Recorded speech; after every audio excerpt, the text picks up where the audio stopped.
Good afternoon. Let's call this meeting to order. I am Reading Electric Director Dan Beans. And why don't we start on the far end of the dais and have each of the committee members introduce themselves, and we will do the same as it comes our way. So, Gary Blanc. Fred Castagna. Richard Kristoff. you'll need to turn your, push your mic button on there.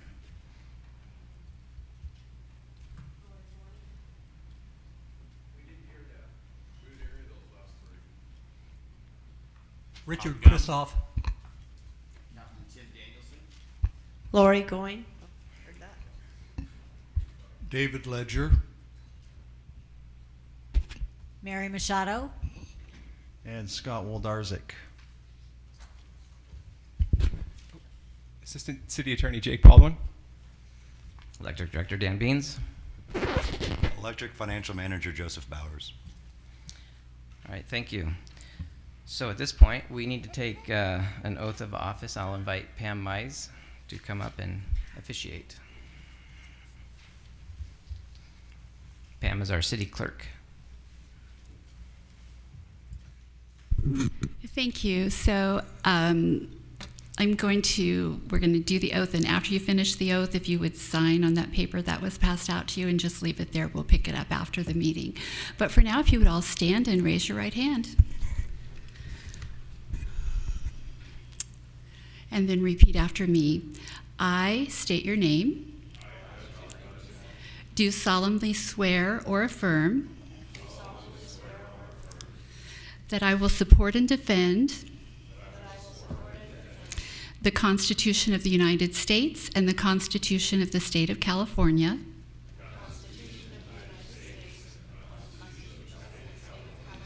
against all enemies, foreign and domestic, that I will bear true faith and allegiance to the Constitution of the United States and the Constitution of the State of California, that I take this obligation freely without any mental reservation or purpose of evasion,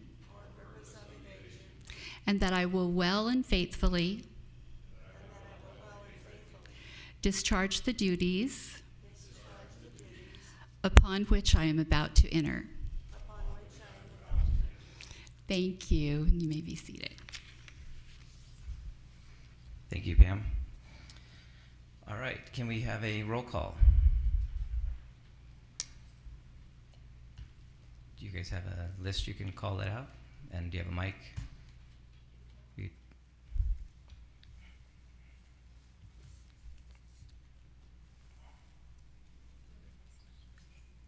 Just go through the list.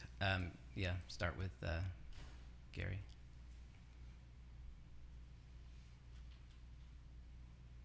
Gary Blanc. Here. Fred Castagna. Here. Richard Kristoff. Here. Tim Danielson. Here. Lori Going. Here. Bob Gum. Here. David Ledger. Here. Mary Machado. Here. Scott Woldarzik. Darzik. Here. Thank you. All right, committee, this is your committee, and we need to select a chair and a vice chair. So are there any volunteers, or how would you like to select your chair?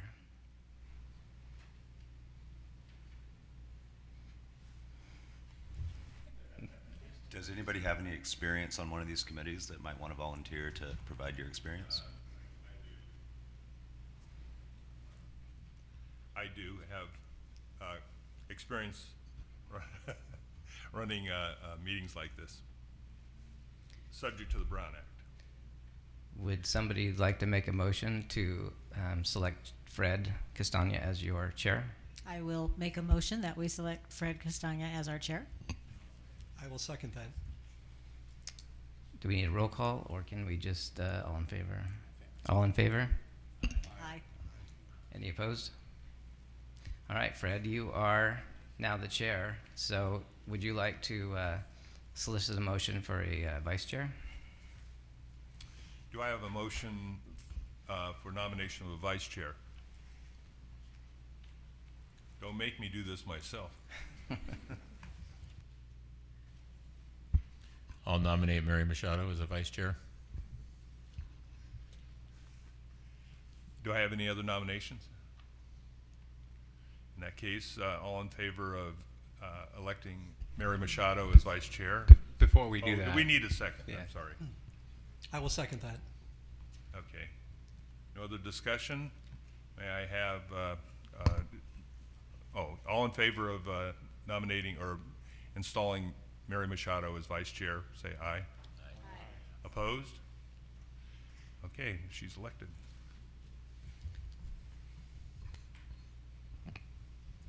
All right, so item 5 will be 6, Brown Act discussion, and Mr. Baldwin is going to give us a little information on the Brown Act. right. So, open meeting laws, the primary goal of the open meeting laws and the Brown Act in particular with regard to this committee is to promote transparency and public trust through public access to meetings, public attendance and participation in these meetings, and then also open deliberations and actions of the meetings themselves. The primary body of legislation concerning open meeting laws, at least in the state of California, and again for this committee, is the Brown Act. And the general Brown Act requirements are anytime that you have a legislative body who is conducting a meeting, there is a notice and an agenda requirement or requirements that attach to that, primarily to inform the public as to the discussions and allow for meaningful participation on their behalf. This body is going to be deemed as a Brown Act body, primarily because it was created by a formal action of the City Council. As an advisory body, and as such, anytime we have a majority of the body, we are going to be expected to comply with the Brown Act requirements, and particularly anytime there's a meeting of that majority. So the majority of our discussion is going to constitute or kind of revolve around what is a meeting. For purposes of the Brown Act, it's defined as any congregation of a majority of the body at the same time and place to hear, discuss, or deliberate upon any item that is within the jurisdiction of that body. For instance, here we have more than 5 members of this committee. We're here at the same time and place, and we're discussing items germane to the body. As such, this constitutes a meeting, triggering the notice and agenda requirements that we'll discuss a little bit later. Meetings can also include retreats or workshops of a legislative body, and they can also include informal gatherings, again, if there's a majority at the same time and place discussing items within the body's jurisdiction. One thing that we need to be careful of are serial meetings, and serial meetings are prohibited by the Brown Act and occur even though a quorum of the body is not present at the same time or placed together, and when a majority uses a series of direct or indirect communications or intermediaries to discuss an item, commonly phone calls, text messages, emails, personal intermediaries. As an example, if we take City Council, that's a 5-member body, a majority would constitute 3 members, and if one of those members reaches out to another member, that's perfectly fine, especially if they're discussing an item that's germane to that body within the jurisdiction of the City Council. That's perfectly acceptable. However, that member cannot then reach out to, or either of those members cannot then reach out to a 3rd member and have that same discussion on that same item without violating or without becoming a serial meeting in violation of the Brown Act. Another example is a serial meeting that's created by non-members or using non-members. If a non-member reaches out to a member, a constituent reaches out to a member of this committee, that's perfectly fine. A constituent can reach out to any member or all members of this committee, so long as, again, they don't discuss the actions or deliberations or the discussions of the communications between each individual contact, at least constituting a majority of the discussion. So that's commonly referred to as the hub and spoke model. And another common way that a serial meeting could be inadvertently triggered is via email. And the big rule with email is just being careful and making sure that you don't CC or reply to all on an email where the majority of this body is also included in the email.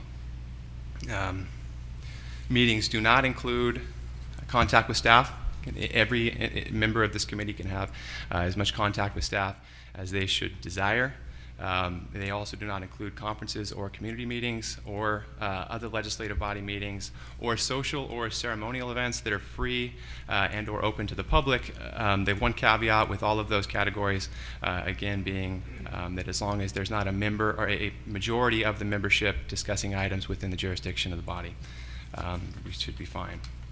So the agenda requirements, the two main provisions or the two main requirements with regard to the contents of the agendas are that it include the meeting time and place and then a brief general description of the items sufficient to inform interested members of the public as to what may be discussed by that body.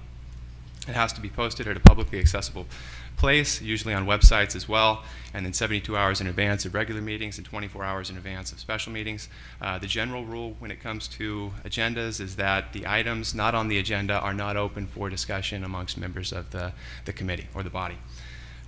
However, if something does come up, there are some limited options. You can briefly respond, briefly ask questions, or you can refer to staff, or ideally, you can direct staff to place the item on a future or upcoming meeting agenda. So it can be properly agendized and more fully discussed. Public comment, there are two general types of public comment. There's general public comment and then also specific public comment. Specific public comment is the right that the public has to comment on every agendized item on the agenda. And that right to comment attaches before the body acts on the item, which I think makes sense.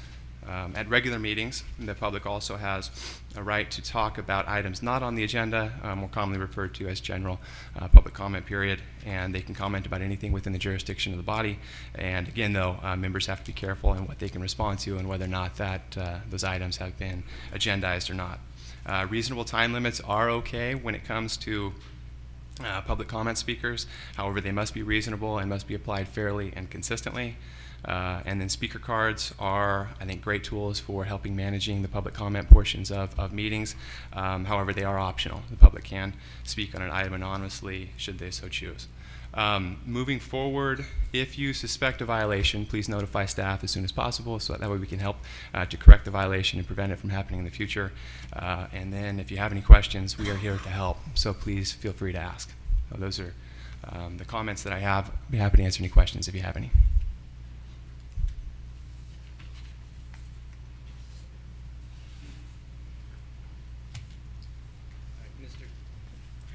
Mr. Chair, I would like to ask if we could move item 9 up in front of item 7.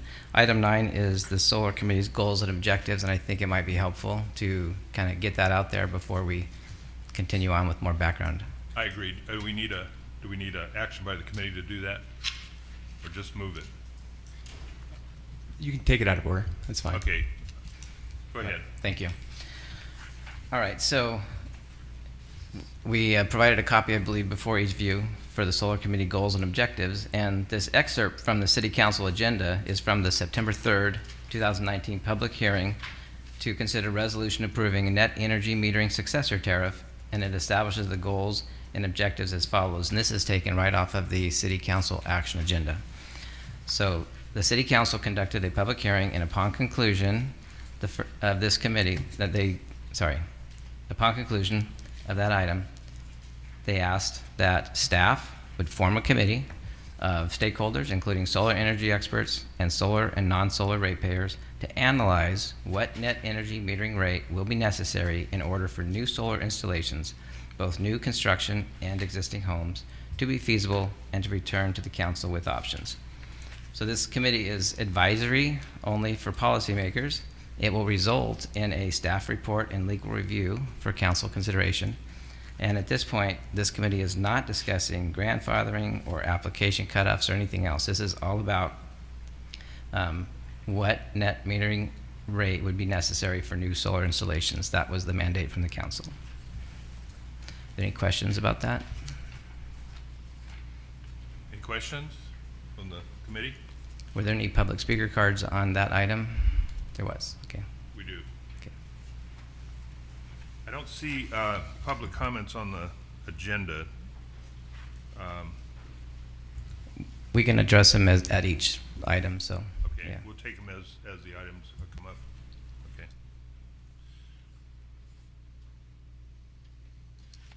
Okay, recommendation of, oh, that's information. Okay, overview of Reading Electric Utility is the next item on the agenda. Oh, okay. Well, once again, I don't see exactly where we're taking the speakers. You can take them right after I do the presentation. So if you have any speakers for item 9, we can go ahead and call them up. Oh, now. okay, very good. Oh, item 9, I'm sorry. Keith Ritter?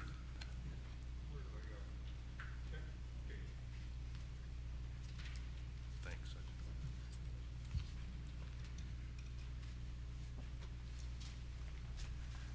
Keith Ritter. I'm a professional mechanical engineer here in Reading with ME Systems Engineering, also a longtime energy consultant for many of the larger commercial owners, residential developers, and even REU in the day, though I don't think I've ever worked during your tenure. The question of a profitable payback is as far as the sell rate on your buy-sell arrangement with the instantaneous generation and then consumption concept is as varied as the number and size and type of buildings in Reading. Particularly looking at just types, residential has a particularly,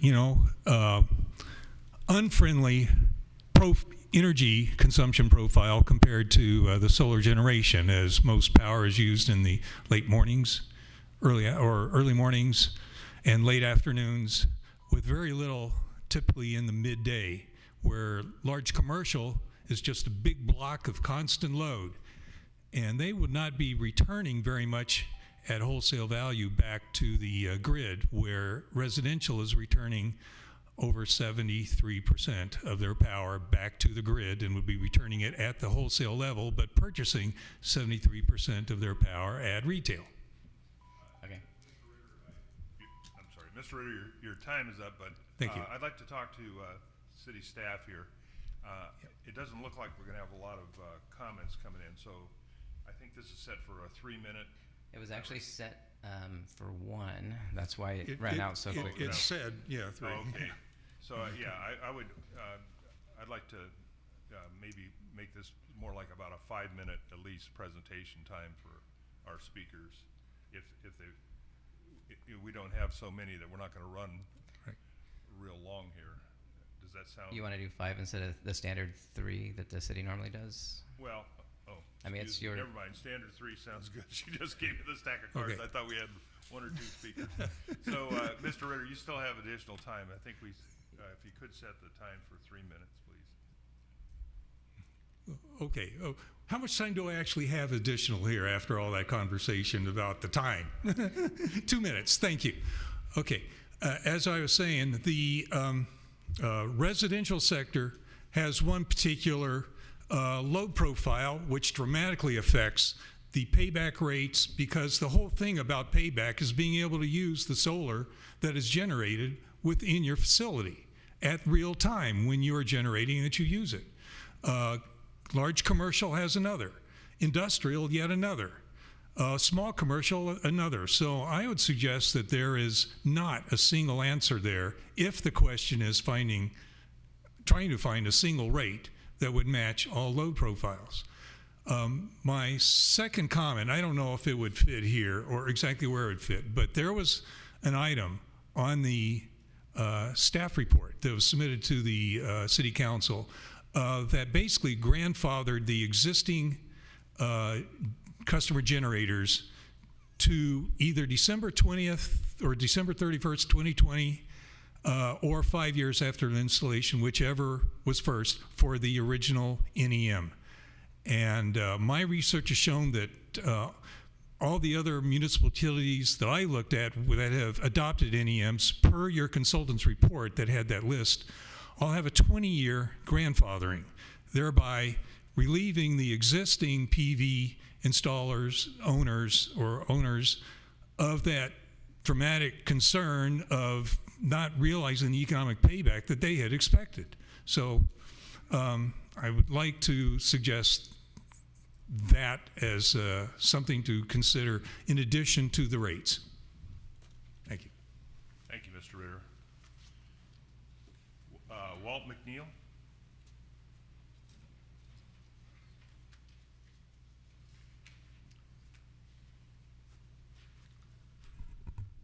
Good afternoon. My name is Walt McNeil. I'm an attorney, and I represent some solar power installation businesses in Reading. Basically, I just have a request for clarification in regards to the committee's goals and objectives. It's my understanding that you are going to consider the new NEM tariff or rate that would be applied to excess energy for residential solar installations. But it seems to me that really the question that you're asked to address has three components to it. One would be the new NEM rate for excess power that's sold back to REU. Another component would be the rate or allowance for credits, and that's an important question because under the new form of the sign-up agreement, the interconnection agreement, excuse me, there's no guarantee as to whether or not the credits given for matching levels of power are credited at a 1-to-1 ratio. It's my understanding that they are currently credited at a 1-to-1 retail ratio, but in the future that could be discounted to 50%, 20%, whatever that percentage may be. So that obviously is a critical component of the economic viability of a solar system and part of the overall essential rate-making process, if you will, for this type of installation.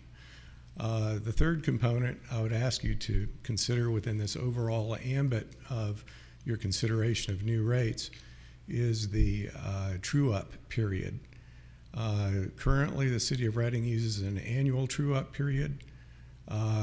I've heard suggestions or the possibility that REU may change that to a monthly true-up period.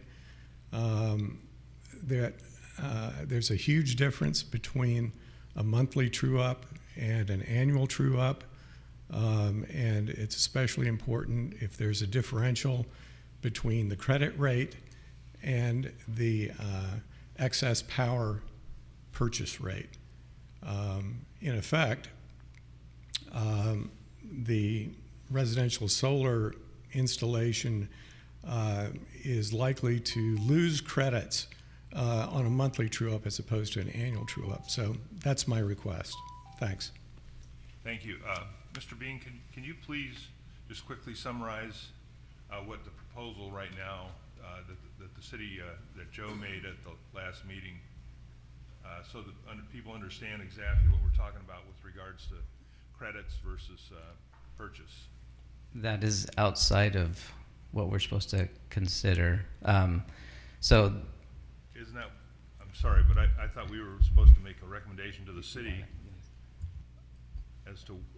So later in the agenda, there's the principles of rate making and a background of net energy metering. And within that item, I'm going to pull some slides, not just from the last meeting, but some additional ones to provide context not only for the committee members, but for members of the public.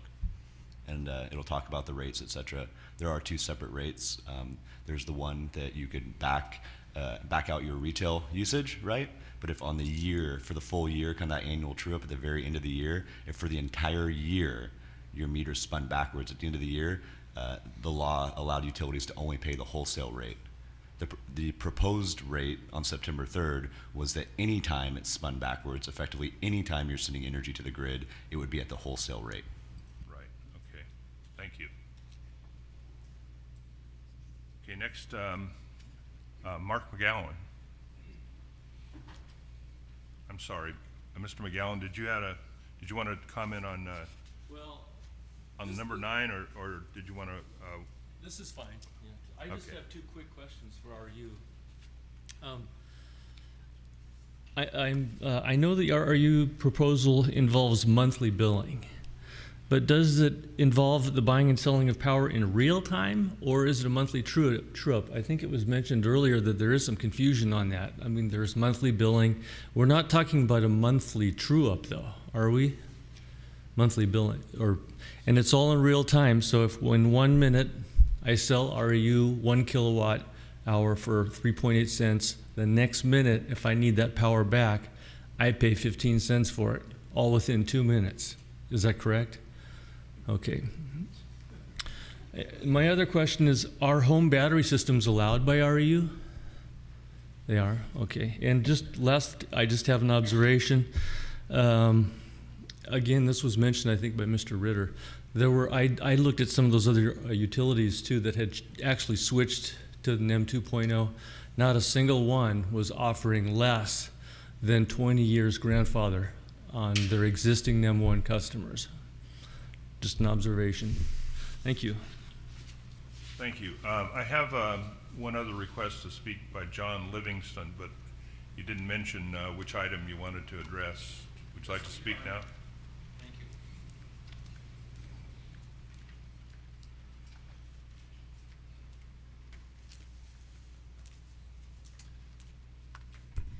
I'm John Livingston. I'm the chairman of the local group of the Sierra Club, and we try to promote solar power all over the world, and especially in the United States, to get away from coal.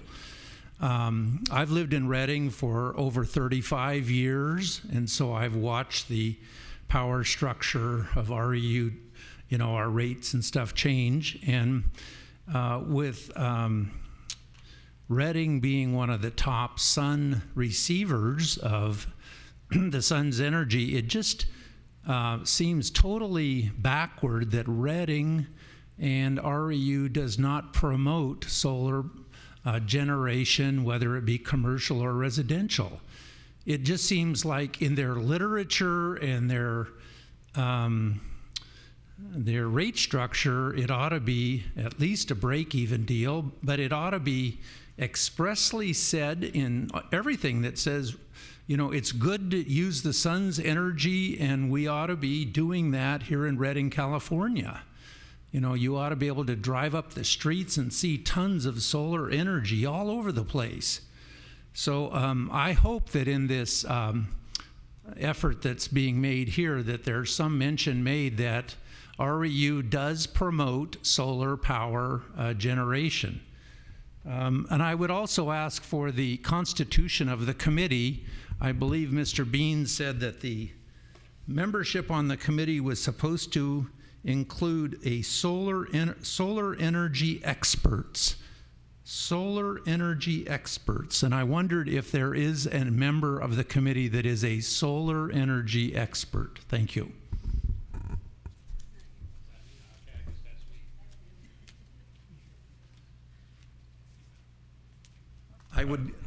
Are you a solar energy installer, or are you a solar energy expert?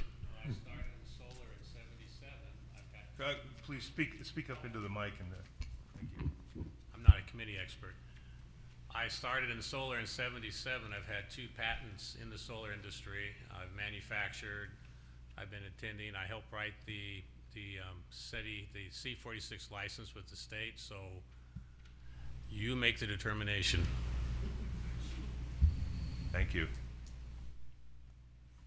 Okay, we don't have anybody else on item number 9, so I'm going to go back up, and we're now on item number 7. Before we do that, Mr. Chair, if there is any other discussion that the other members would like to make before we go back to the other agenda item, that would probably be a good time to do it. Any discussion on number 9 from the committee members? I have one thing.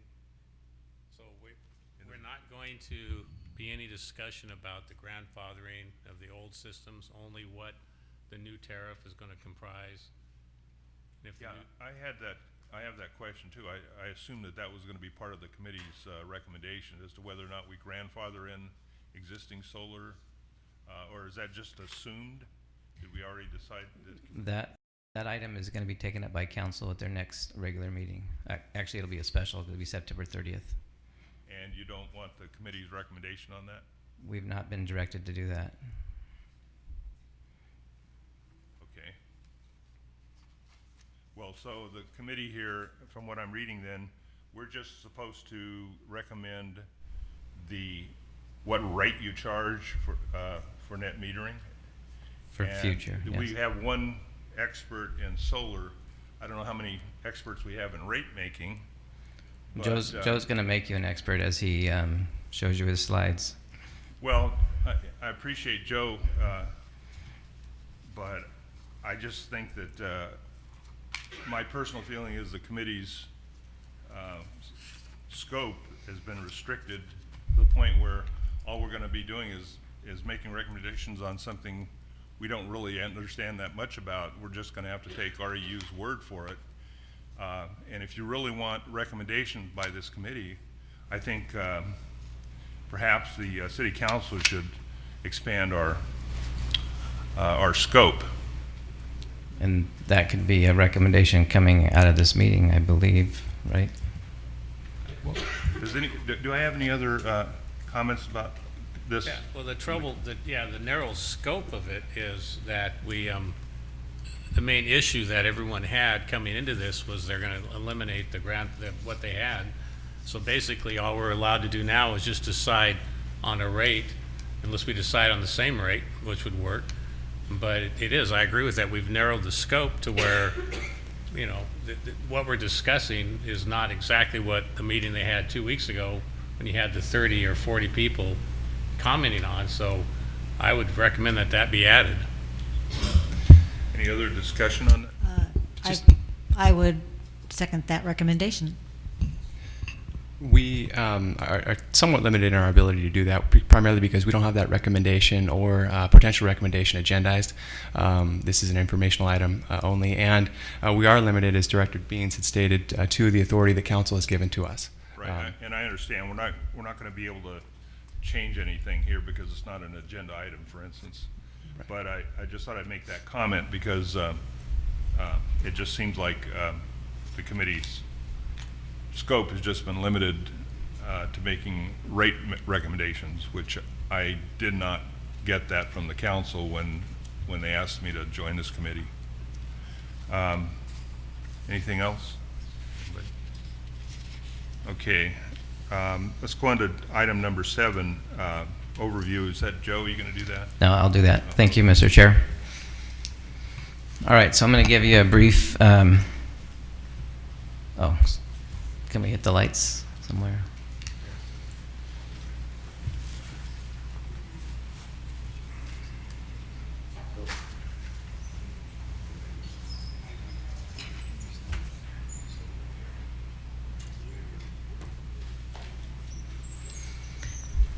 And just a reminder, at the last September 17th council meeting, they did talk more about the grandfathering, so I think we're going to fix the lights. There we go. All right, I'll get started. So these are just some general slides. Some of the public comment on the September 3rd meeting made it kind of clear that a lot of people don't understand what REU is and how we're organized and what we're not. We're not an investor-owned utility. We're a public power agency. We are governed by the city council, which is why we're all sitting here today. They directed us to have this committee meeting to talk about the topic I explained from their action agenda. Typically, and including REU, public power has lower electric rates, more reliable service, we support the community, and we have great employees who live in the area. Our history, REU started in 1921. We are approaching our 100-year anniversary. It's interesting that newspaper clip up there, if you read it, it's from the 1940s. REU was going around wiring people's ranges for free, trying to increase their load. That was the first electrification program. It's a whole different world back then. In the 60s, RU stepped up for reclamation and got hydropower into our portfolio.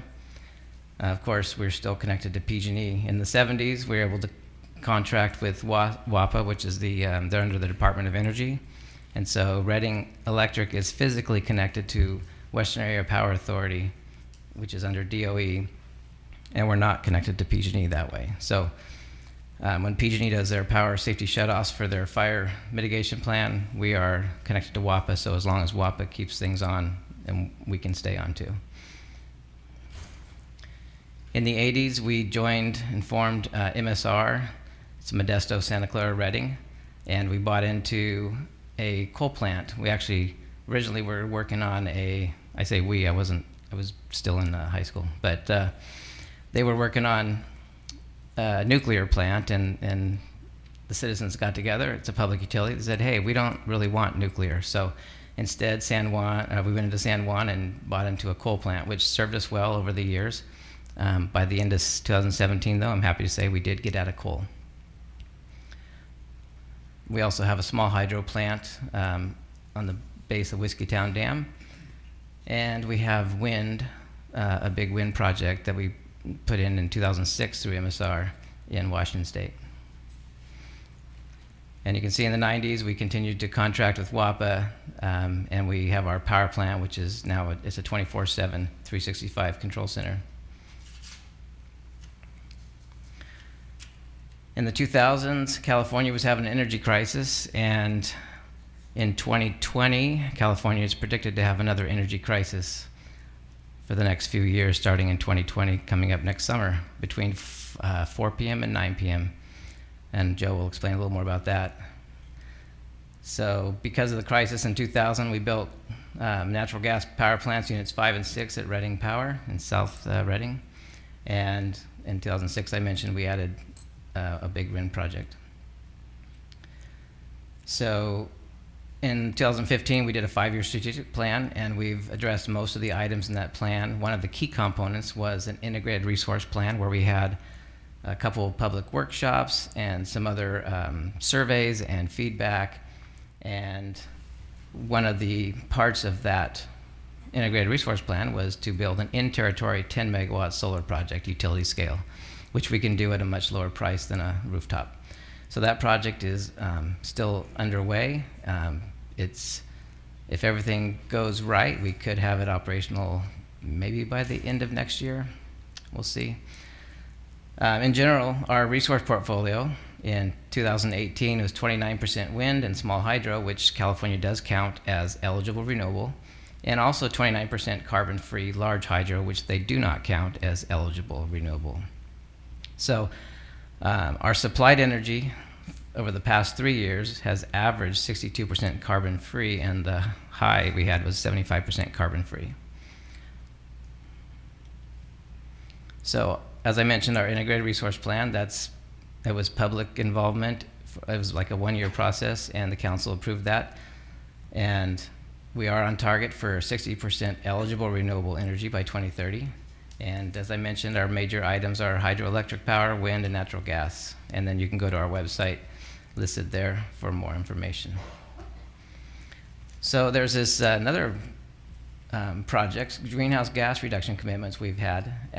City Council has committed over $23 million in greenhouse gas reduction programs. This money does not come from rates. I'm going to say it again because people get confused. This money does not come from rates. These $23 million is money that we have because the state of California, because of our they give us a certain amount of allowances based on our load, and because our portfolio is so clean, we can sell those allowances back and we can put those monies back into the community. And so we have things like electric vehicle rebates, shade trees, energy efficiency. Our most recent programs is building electrification, which is getting people to convert natural gas to electric, kind of like hooking up stoves in the 1940s. This builds load. Building load helps everybody. And then we also are doing some wildfire mitigation efforts from that same money. So again, our greenhouse gas bucket of money, $23 million to date, is not rate money, but it's very helpful to this community.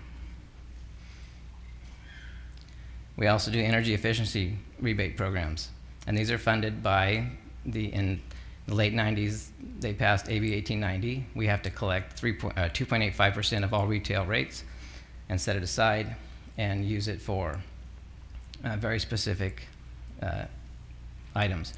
And one of those can be rebates. Some of them are low income assistance.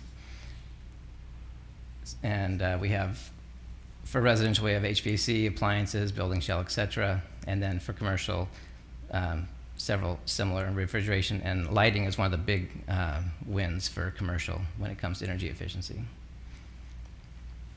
So this chart here is a great demonstration to show how effective our energy efficiency and solar installations in Reading have been.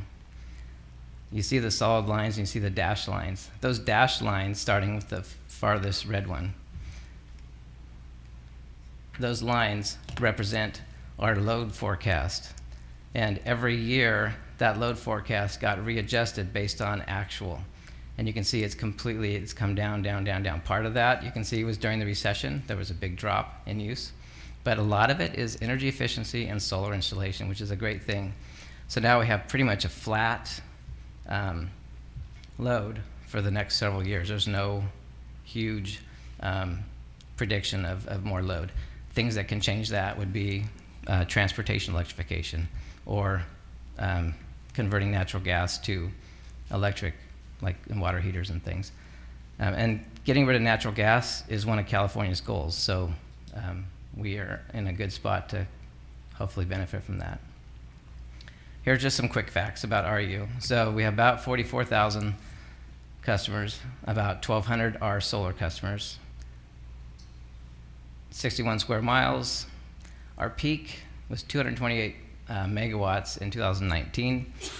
Our peak in 2006 was 253. So our peak has dropped with energy efficiency and solar. We have almost 800 miles of line, 11 substations, 2 switch yards, and we have 183 megawatts of natural gas power that keeps the lights on at night. It keeps the lights on during fires. And so having that local generation is huge. During the car fire, you probably are aware, we lost all of the grid around us except for one single line, which we couldn't put any power on.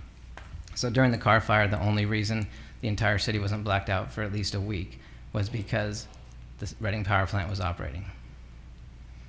And there were a lot of heroic efforts by those guys to keep that thing running, change filters out, things were clogging up with the smoke. Having local generation is huge.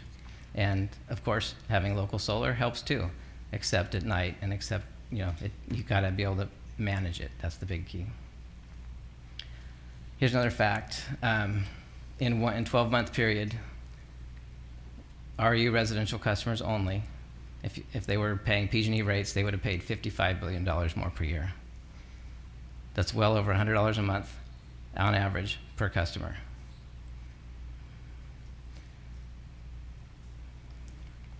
Here's a graph of the top line is PG&E and how their rates have been going up, and the red line is Reading's, and ours have stabilized and flattened out.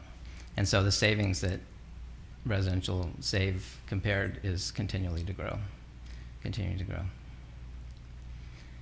And through just being a publicly owned utility that's a department of the city, there's a huge benefit to the city, to the residents, to the community, and we totally support that. And we have things like scholarship programs and other things that we try to encourage people to come. They grow up here, we want them to come back and work here. And so we have good jobs, and we try to help them get through school. We have internship programs. And so we are partnered with the community. We are one of the community. So whatever the answers of any of these solar items are, at the end of the day, this is a partnership. You don't want to destroy the business viability of utility, but you also need to find that balance. And this is a question for council, and that's why we brought it to a public hearing. And so this is a great process. So we are looking forward to seeing how this process plays out, and we are standby ready to do what we are directed to by council. We do not have an RU stance against anything. We are public servants. That's what we do.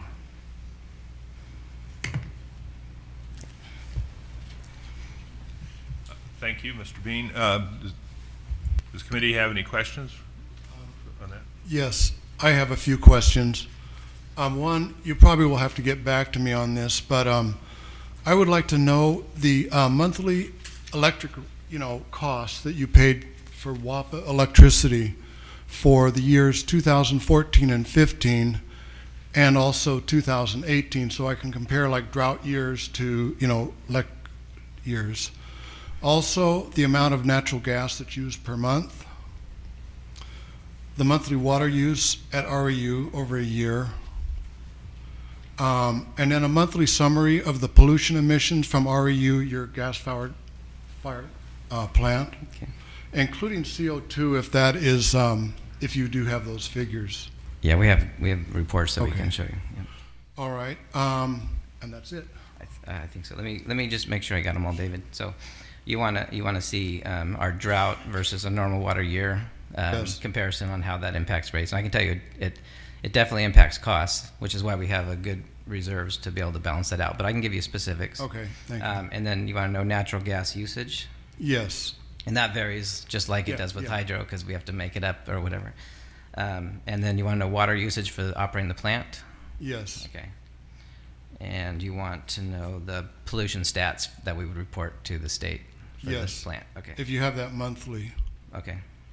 I'm not sure what we have, but we do report on all those. All right, thank you. You're welcome. Thank you for the questions. The higher level one I can kind of answer just at a high level right now. So for WAPA, we have it's kind of a run of the river contract that we pay a fixed amount and we get whatever, it's highly dependent on rainfall. So a really wet year, we're paying less per megawatt hour than we would in a dry year. Also during dry years, we end up covering a larger portion of the Central Valley Project Improvement Act, which if customers looked on their bills, it's called a federal environmental surcharge that's paid for volumetrically. So it's one of those things that ratepayers that use more energy cover more of the environmental costs than those that don't. So that can range anywhere. The payments that REU makes for the CVPA can range anywhere between $150,000 in a really wet year all the way up to $400,000 a month. Any other questions for staff? Yeah, I've got a couple of questions. You mentioned that the amount of your peak load has dropped with the solar and conservation items, and so that has caused you to lose any revenue, or has that been a benefit to you? I mean, be able to get them with the output that you have, with the generators you have. Does that give you a little bit of option to spread that out a bit because you have more input coming in from the rooftop solar, or is that calculated in? It's because you can't store energy. You got to use it when you generate it. It's a management thing. So, in a sense, it's fine to have that less of a demand. That's good. Having a higher load factor, which I don't know if we explained today, is a good thing. It helps. It's easier to serve a more steady load that's not changing all the time. So in 2020, what's supposed to happen then? That they're anticipating a load increasing, or how does that? It's still pretty much flat. I have a very beautiful chart to show you about 2020. Cool. Okay, but solar has had an effect on keeping that Right. demand down. The issue is you need to have it later in the day. Is that Right. a storage type issue? And so your calculations of the value come from that, the 3.9 cents a kilowatt, where you've decided that's because what you think that's the cost avoidance? That's what we can. Yeah, that's what we might on the market or the avoidance. Yes. Yeah, the thing that California is facing starting next summer is about 2,400 to 4,000 megawatts of lack. As the solar drops off, they've got to ramp up the generators, which sounds easy, but you can't turn a generator on and off, and you can't necessarily ramp them fast enough without hurting them. They either can't do it or they can't. It costs so much to maintain them to do that. So they're peaking generators in. They're going to become back online. Yeah, they're looking at letting some of the ones through cooling units that they were trying to get rid of, putting some of those back online, because California's hurting. The California grid's going to be having a hard time starting next summer for the next few years. So then there would be a demand for excess energy, like if you At had night, excess energy, yeah. say during the day, if you did from this area here, from City of Reading, there's a potential for that being more valuable than 3.5 cents or 3.9 cents. In the middle of the day when solar is producing, Joe's going to show you a nice little curve, and what's happened on the market in the past in the middle of the day when solar is generating is we're paying Arizona to take it, or other places that need it, because there's so much we can't use it all. And he'll show you a slide that shows how much solar and other renewables are curtailing because they can't use them when they're being generated. So energy storage is going to be the next thing that California needs to figure out, and maybe they'll subsidize that or figure out a way to get that whole industry going. Okay. Yes, go. I had a couple observations, a couple questions. If I understand it right, our committee is supposed to determine a fair net metering rate, and you're providing us with information to make what we think is a good determination. Energy efficiency comes in more than one form. Certainly solar is the one we're talking about right now, but we're also talking about fairness. So with that in mind, what consideration is given by REU or by the city when it comes to other efficiencies? For instance, some commercial facilities use rooftop chillers in an effort to be efficient with how energy is consumed. I haven't heard any discussion about a tariff on those systems, or say a very energy efficient home or building that's consuming less and therefore not contributing to that pool of fixed costs that has to be recovered. I'm not asking you to provide, determination on that. I'm just asking for some knowledge on whether that's part of the conversation or not. Yeah. So you need to separate generation from efficiency, because generating power is not efficiency. So in general, doing energy efficiency upgrades, which I listed some of them for commercial and residential, is HVAC, heating, ventilation, air conditioning, those kind of things. Those energy efficiency steps you can do are always more cost effective than putting in solar or any kind of generation. So they call it a negawatt instead of a megawatt. It's what can you not use. And so we do have a very robust program, and we live in California, so they have a very robust goals that we have to meet, and that's discussed in our IRP. So maybe one of these meetings we can have an IRP. I would just appreciate that being contrasted. Yeah. Where energy efficiency, deliberate efforts made to be efficient versus a solar installation, which in my mind is also a way to be energy efficient, but it's a little more complicated, it sounds like. Yeah. But anyway, that was my question. Thank you. Okay, thank you. Any other questions or comments? I do have one. And you might even know this one off the top of your head. There's 1,200 solar customers. What percentage or what number of those are residential versus commercial and industrial? 1,100 are residential, 65 are commercial or government. Within that 65, 50 are commercial and 15 are government. Within government, there are schools. The larger one that we've talked about is the airport, et cetera. I do want to, so the committee is aware, we have close to 1,200 live installations, but we have over 14, I think it's over 1,500 generator numbers, but it's about, we have another 2 megawatts of submitted applications that have not installed, and whether or not they will or not, I'm not sure. And those aren't just recent ones. Those have been ones that people submitted a while ago. Okay. This might be for the next, you're going to do the next item, is that right? Yes, sir. Okay, well, I'll wait my question on that until you're finished. Can I follow up on that question? So 2 megawatts is how many residential solar units? You said it generates. Yeah. You have enough how many new solar That could be. I mean, customers if you is wanted that? to say a system's 5 kW, that would be about what, 400 homes about. So it's 400 applications Yes. pending. That's what I'm Okay. saying. I think there's over 1,500 generator numbers assigned. Okay. Yeah. Thank you for the clarification. Okay, and if we don't have any more comments or questions, we'll go to item number 8, an oral report regarding principles of rate making and background of net energy metering. So I do have a timer of 3 minutes. I'll stick to that. I'm kidding. All right. Is it going to work? All right. Nope.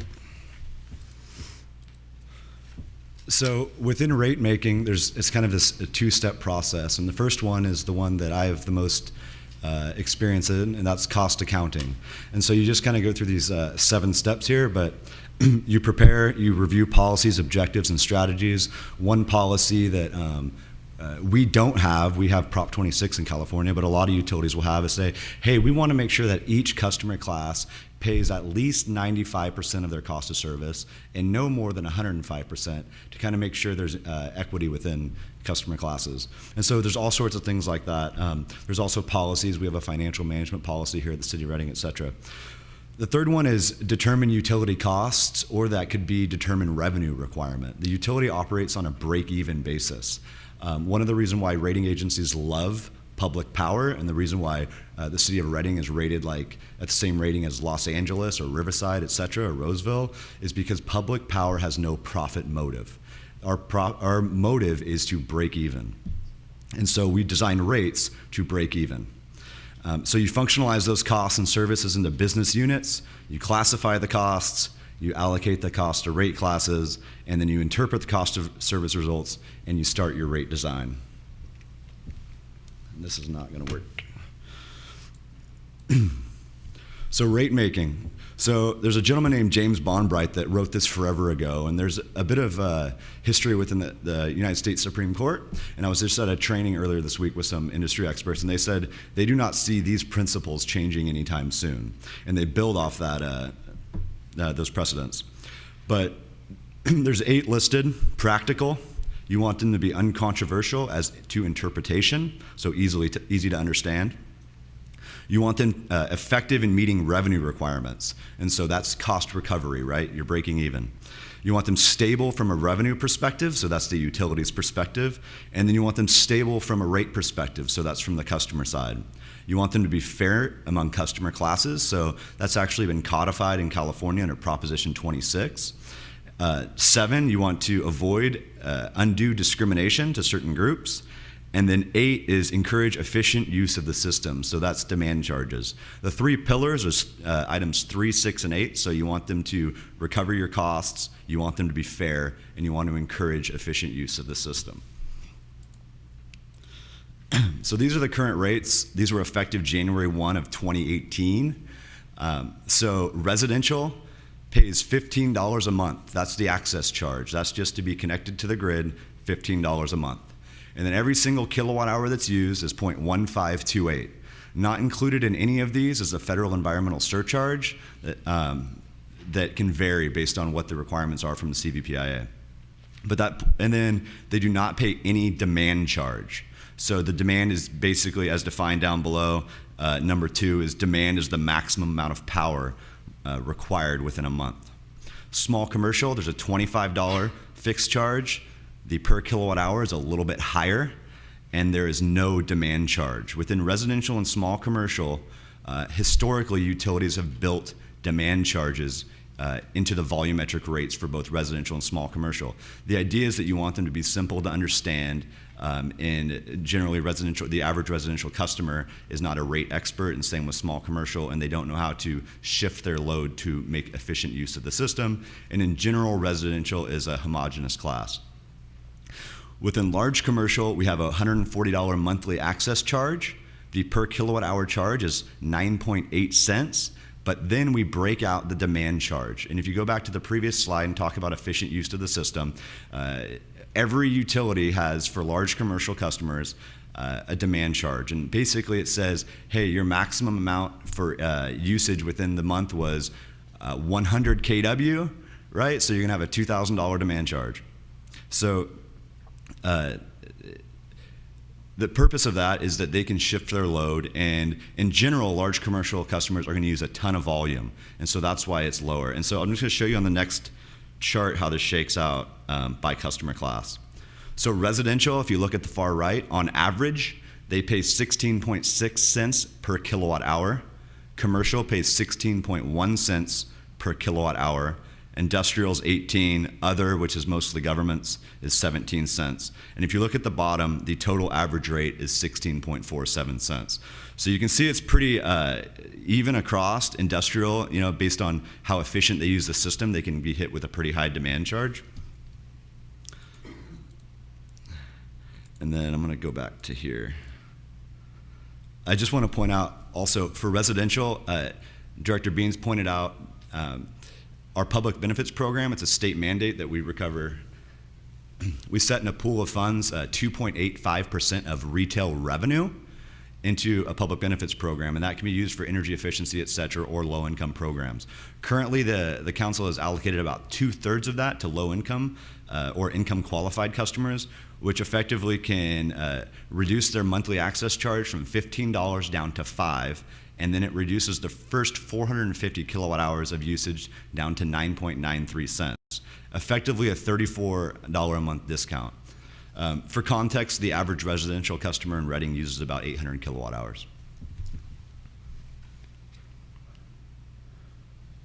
So we talked about fixed costs, and Ms. Goin, you spoke about low users and solar customers alike, right? So generally, utilities have designed rates to recover costs volumetrically, and so whether it's solar customers or low users alike, there are avoided costs with that. So the utility incurs about $88 per month for fixed costs. So $18 for fixed generation operations and maintenance, $5 for stranded assets. So Director Beans spoke about how the city decided not to do nuclear in the 80s, and instead we jumped into coal in New Mexico. We got out of coal in 2017. However, we still have debt on that through, I think the last payment is July 1 of 2022, and the payment's about $4 million per year that we generally recover volumetrically. Fixed transmission, so that's access, mostly you would think of the California-Oregon Transmission Project that we have partial ownership of. Systems operation and maintenance, that's everything from linemen to trucks to poles, et cetera. Debt service, we have the about $12 million per year is spent on debt for the Reading Power Plant, and then we have about $3 million for other items. Capital outlay and maintenance. So Director Beans mentioned we have 11 substations. We just finished the last substation modernization on Oregon Street, and I don't have the exact figures, but that took about 15 years and close to $100 million to do that around town. That mostly is recovered volumetrically. And then we have offsetting revenue. So we did take into account the fact that, to Mr. Gumm's point, that we do have extra capacity. We have about 340 megawatts of capacity, and in fiscal year 19, our peak requirement was only 228. So there were times when we were able to find a market for our natural gas and sell it into the open market and use that to offset rate pressure. So to recover $88, customers must purchase 640 kilowatt hours on average per month. And so fixed cost per customer is $88. We currently charge a $15 fixed charge. And you can see that we're still looking to recover, for all the items on the previous slides, $73 per month from each residential customer. And so I've defined down here contribution margin. So contribution margin is defined as the retail rate less our avoided cost. And so when we sell energy within Reading for 15 cents to a residential customer and they pay 15 cents, 4 cents is for the energy, right, or 5 cents, depending on where it came from. And the balance of that goes to pay for the poles and wires and linemen and everything else that goes along with this. And so with that, that's where we're at. Now we have net metering, and that's why we're all here today. So net metering was established by the state of California to encourage private investment in photovoltaic systems. And so I'm going to try and explain it, and then I have a video that I found online from a PV company that I think did a pretty good job of kind of explaining what net metering is for the balance of us. So with net metering, a customer's meter runs forward. So if you think about it on a clock, as it goes from noon all the way till midnight, as it runs forward, it would go and it would be, you'd be purchasing it from the grid, right? And you'd be paying retail rates. But say it hits noon the next day and you start exporting it back to the grid, it would run backwards. And as it goes backwards, it offsets at the full retail rate. And with that, there was a mention earlier about being trued up annually. So at the very end of the year, if all the spinning forward and all the spinning backwards ends up in a negative number, at the end of the year, you would be paid the wholesale rate. So most solar customer exports are valued at the retail rates. That's the meter spinning backwards. Not a whole lot at the end of the year end up having an excess generation where they would receive a credit against their full utility bill. And so this subsidy for Reading was required by state law until we had 12 megawatts of solar installed. So we've hit that. As I mentioned, we have generator numbers assigned over 14 megawatts. And as Director Beans mentioned, we're exploring utility scale solar of 10 megawatts, which would nearly double the footprint of solar in Reading. And we can do that at about a quarter of the cost of retail rates. So I have a video here that I'm going to try and show you all. When you go solar, you're still going to be connected to the grid, and you're going to need to know how net metering works. Net metering policy varies state to state. However, the basics behind the policy are very similar. Here's how it works. During the day, your solar system produces energy and sends it through your panel box. Some of this energy will be immediately used in your house, and the rest will flow back out onto the grid. When the energy you produce is going onto the grid, your electric meter will actually spin backwards and decrease your net usage, and you will essentially receive a credit from your utility company. At night, since your solar system won't produce any energy, you'll start using energy from the grid again, and your meter will spin forward, increasing your net usage. At the end of the billing cycle, the net amount of electricity used is what is charged to your account. This amount may be negative or positive, so you can either get a credit or a charge on your account. Once you go solar in some utilities, you'll only pay for your electricity once a year, which is known as the true-up period. The same way net metering works day to day, it can work month to month, where your negative bills help cancel out your positive bills, leaving you only to pay the net amount for the year.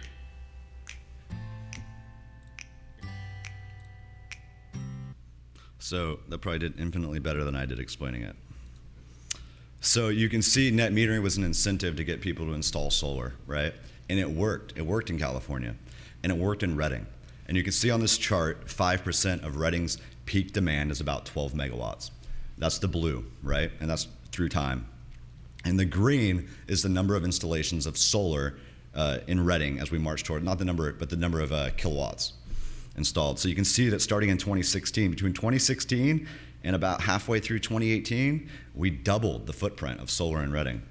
And that's going to be shown on this next chart. Oh, next chart too. So this is what we're talking about, this chart. It's called the duck curve, affectionately known as a duck curve. And here's the tail, and there's the belly of the duck, and here's the head. And so this right here would be your typical 2012. You can see there's some solar online, but this would be your typical load shape, right? In the morning, it drops down 6 a.m., and it starts coming up in the morning. In the afternoon, there was some solar online, it would drop down. Historically, what you'd see before PV, it would come like this, go like this, and then it would just rise and peak in the evening, right? So we still have that evening peak, and that's what we're talking about, a shortage of generation in California. As this duck has gone down in the curve, this is the new load shape, thermal generation is needed less and less in California. And so generators or merchant generators have been priced out of the market because there's no market here for them anymore. Power in the afternoon is super cheap, and as Mr. Beans said, sometimes there's points where California is sending energy to other western states and paying them to take it. So you can see, here's the issue. Solar comes on, and it pushes it down, pushes it down, pushes it down, and then right here, about 6 p.m., solar starts falling off. And this is right here, the ramp. And so we're gonna ramp 13,000 megawatts in 3 hours. And that's turning on all the generation in California. And right now, there's generally only one way to solve for this, and that's with peaker generators or batteries. Batteries right now, the largest battery installation I think in California soon will be by Los Angeles Department of Water and Power. And the size of that battery would effectively be the largest one now in California could power Reading for about 6 hours on a July day. And that's by Los Angeles. So battery technology is getting there, and as Mr. Beans pointed out, it might solve for this issue, but right now, in 2020, we have a real issue because merchant generators are shutting down, et cetera. And so this right here is when we could be buying power, right? And so when we value solar of what it's worth to ratepayers, right, or to the utility to go out and purchase it, this is when we'd be receiving it during the early afternoon. What's that value? This is also a way to demonstrate it. So, excuse me. So curtailments is the industry terminology for saying, hey, shut that off, right? So in 2015, you can see, so this is wind and solar curtailment totals by month.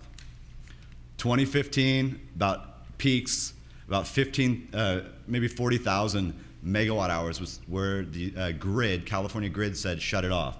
You can see now in 2019, April of 2019, the grid operator said, hey, we have way too much generation on right now, shut it off. So you can see that net metering worked in California. It's pushed us here, right? And we've got to the point where there's enough energy, and this is just, right, curtailments is just utility scale or merchant generators. You cannot curtail behind the meter solar unless you install the infrastructure, and I doubt that many people in the room would want us to be like, hey, we're shutting your generation off at their house, right? Because they want to generate as much as possible because that's part of the payback. So with that, so what has been the response? And this is kind of where we're at as a committee, is successor tariffs, right? So successor tariffs in California, this is kind of the industry standard for municipals. PG&E is addressing it differently. PG&E customers on their successor tariff, their NIM 2.0 program, they're starting to throw what are called non-bypassable charges on the bill, which is effectively a higher fixed charge, right? So we have $15, and say we want to make it so that everyone's contribution for the environmental damage, say, that large hydro is doing to our watersheds, we're going to make that a non-bypassable charge, okay? So now we just throw a $1 fixed charge on everyone's bill that they pay regardless of how much they use. So that's kind of the route that PG&E is taking. Also for stranded debt, like when they shut down their nuclear plants, there's going to be a non-bypassable fixed charge for stranded assets. Municipals are kind of going a different route. They've designed, basically, when we're talking about true-ups, and one gentleman asked earlier, so is it going to be monthly true-ups, or is it going to be like right now true-up? There's no true-up anymore in municipals. It's a dual register meter, and there's two lines on your bill, right? So it's not the meter spinning forward and the meter spinning backward. There's a meter that has two dials or two digital spins, right? Every time you buy power from the grid, that's going to be recorded. And every time you sell power to the grid, that's going to be recorded. And then you have two lines on your bill. One would be you bought 1,000 at 15 cents, you sold 1,000 at 4 cents, and it's a negative 4 cents. Those two net, and that's your volumetric charge. It nets your imports and exports in real time. And this is kind of the way municipals are going. And I can probably explain it best with this following chart. So this is what was presented to council on September 3rd. So this line right here, this red line, that's just a load shape. This is illustrative purposes only. That's not a specific load shape, residential, commercial, etc. And to the point that I believe Mr. Ritter said earlier, if you've seen one load shape for residential, maybe you've seen a bunch. If you've seen one load shape for large commercial, you've seen one load shape. So it varies by customer. So this is the load shape, and then this green area, this black line right here is solar PV. And so the way that utilities in California are addressing this, once they hit their requirement, once there's very little value anymore for behind the meter solar, they're saying, hey, when you are taking power from the grid, here's the blue, in the early morning, the sun isn't shining, you're not generating. Right here, you're paying retail rates. When you start your generation up in the morning and you're still using power, this green area, your meters are basically sitting still, right? If you had coincident usage and coincident generation that equaled each other out precisely, neither spin would happen, neither for imports or exports. Your generation peaks in the early afternoon, but it's still not super hot in Redding. Right here, this amount right here is being exported to the grid. This is what we're talking about in the committee. This is the excess generation within an afternoon. And in the evening, you peak, I think we talked about earlier about how California is going to have a problem within that 4 to 9 period. Utilities are generally peaking now at like 7 o'clock at night. I think that we're used to, like 20 years ago, we're talking about it peaking at like 4 o'clock in the afternoon, and that's when people were worried about brownouts and all those things. The peak isn't that anymore. The peak is later in the evening, specifically in Redding. It's still 105, 110 degrees out. When it's 7:30 at night, there's no PB on, and everyone's still sweating. Everyone's doing their laundry, etc. So this is what we're talking about. What rate, this excess generation, what rate does this need to be to go back to be valued at for installations to work? I would say that this rate is going to be different, right? Because the rate structures where residential pays about 15 cents and large commercial pays about 9.8 cents, it's going to be different. So there's a few things to grapple. What the rate should be by customer class is one thing, and then I guess the other question in the layman's terms that the council used was, how do we make it pencil out not just for an existing home, but beginning on January 1st of 2020, all new homes in California require solar, right? So how do we lessen that impact to make it so that new homes aren't priced out? So they're concerned with both new homes and existing homes. What does this rate have to be, or what else can the committee come up with to make it work? With that, I know that was a lot, but if there's any specific questions. Joe, I just want to clarify the city council direction was for residential only, I believe. Okay. Okay, so we're just talking residential. My question is, you know, you're a smart guy, Joe, and you can do these financial analyses. Have you actually taken a typical Redding home, pick a kilowatt usage, and matched it up to see exactly how much? I know you were using industry standards when you were making your presentation a couple of weeks ago, but to match it up to see exactly how that net metering would work if you went to the wholesale and retail rates for credit, wholesale for credit, retail for use. And exactly what kind of impact would that have on a residential solar customer? Both obviously would be, you know, both existing and future use. Right. So it would be largely dependent on kind of era. California has had eras of energy efficiency, and based on that, when your home heats up in the afternoon, based on solar generation, it's going to vary. We do have on a large number of our not all, but a large number of our residential customers, we do have information that basically shows from what the inception date or when their interconnection date was, how much they have sent to the grid.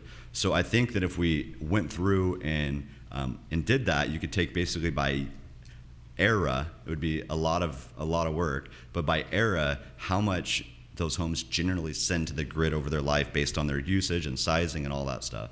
I mean, you could kind of figure it out, but it's going to be largely dependent on homes. Like, for example, my home was built in 2006, and it's fairly energy efficient. And so, but my parents' home built in 96, they use a lot more energy. Right, but what's going to happen here, and you know, we're talking about trying to recommend rates for purchasing, you know, for the for payment for wholesale payment. I should say what we used to call credits, I guess. You know, it's hard for us to figure out exactly what kind of a financial impact this is going to have. Obviously, we can figure out the financial impact that solar's having on the city. You know, you've got that down. But what kind of an impact is eliminating net metering going to have on residential customers, particularly the ones that are already signed up, that are already, you know, getting full credit right now for their net metering. And then in the future, if every new home that's coming on is going to have solar on it, then we're going to have to, we need to know whether or not we're going to actually have an industry. I mean, you know, I did some calculations on my own home, and I think I came up with something around 30 to 40% difference it could make. in what I was going to have for savings. So the question is, if that's the number, if it's going to be even 20 or 30% reduction in potential savings from having solar, then I don't think there's going to be an industry, because why would anybody sign up? You know, I mean, you're going to have to do it if you're building a new home. You're going to have solar panels on your home, but what I understand, you only have to put a few on, and then that's probably all they would ever use, because if it doesn't pay, it has no payback. My house, for instance, right now, I figure it's going to be about 10-year payback. If we went to retail, if you took away my retail credit, it's not going to pay back. I mean, it's simple. So I mean, I'm not trying to oversimplify it, but if your payback was 10 years and the amount you're saving is 30% less, would it not just increase your payback by approximately? I mean, I know time, value, money, et cetera, but wouldn't it just increase your payback by about 30%? So maybe you say 13 years. I mean, yeah, that's maybe a question from Ms. Goin, but that's kind of what, just at high level. Right. And of course, in all of this, we're discounting the fact that, you have loss of use of the money. Right. For however many years. But anyway, it just seems like if the public's going to be able to buy into this, and obviously we're going to have some kind of a resolution of this, then they're going to probably want to know what it's going to be, how many dollars it's going to cost them if they're existing, and how much they can expect if they plan to put solar on their home. So currently you're saved a little bit by scope, because council's directing us to look at only future installations on both existing and new builds, and we're not necessarily looking at the financial impacts or the policy surrounding grandfathering. I recognize that the committee probably wants to weigh in on that at some point. Right now, we don't have that direction. It was discussed a little bit at the council meeting last Tuesday about whether or not the committee would weigh in, and we said that we might get to that if we have time. I believe Mr. Tippin said that. However, I believe that council plans to discuss it more on September 30th, which is next Monday. And then at that point, we might have more direction. If they don't decide, we could very well be assigned to be looking at grandfathering and what the impact will be on existing customers. I have a question. On your duct curve, you showed it to us. If it were possible to store that energy, then you would then be delivering it after 6. What could you sell it for at that point? So what you're saying is, if right here we could take it and put it in batteries and then dispatch it here, what could we sell it for? I don't have the exact pricing, but I could probably call up somebody who's an expert in pricing. Assistant Director Zettel, would you like to come up and talk about pricing? Members of the committee, I'm Nick Zettel. I'm the Assistant Director of Resources, which manages all the power supply portfolio, both in the long term and the short term. So Mr. Gum, to kind of answer your question, to move from the bottom of the duck's belly up to the duck's head, pricing, this is the hardest part to say, but the California power market has a day-ahead power price that's split into 24 hours. Then it has a that's called the integrated forward market. Then it has a 15-minute power price that's split into 15-minute intervals for each hour. Then it has a 5-minute power price inside of the 15-minute intervals. And so depending on the time of the year, spring versus summer versus fall versus winter, depending on intertie loadings at Northern California and Southern California, and then generator outages, the price changes a lot. But I do believe the storage industry as a whole, their goal is to install batteries, sell them at a certain price that incentivizes moving energy, that glut of energy in the belly, moving it up towards the duck's head to just kind of flatten it out. And so as we move forward, it'll be a balance of what the storage companies need to make to return on their investment. Is it installed by customers behind the meter? Is it installed utility scale? PG&E has a pump storage project they installed years ago. It's called Helms. I believe it's about 600 megawatts of hydro. They pump water up at night, and then they let it down during the day, and it's been operating it was part of the Diablo Canyon nuclear project to support that. So pricing wise, I would say I looked the other day, and pricing wise at at about 1 p.m., the California ISO market price at north of Path 15 was pricing at about $21 per megawatt hour, or 2.1 cents per kilowatt hour. Later that day at 7 p.m., it was pricing around $51, about 5.1 cents, which is a pretty ho-hum day. That's probably not going to incentivize a lot of battery storage on those prices. But there are days when it goes negative during the spring on hydro runoff, when all the water has to flow, the dams have to be wide open, you got to get it out of there so the lakes don't, overspill. Sacramento Municipal Utility District was actually spilling water out of the American River Hydro Project around their generators and shutting the generators off, and then buying power from the Cal ISO market and getting paid to take the energy right there at the belly.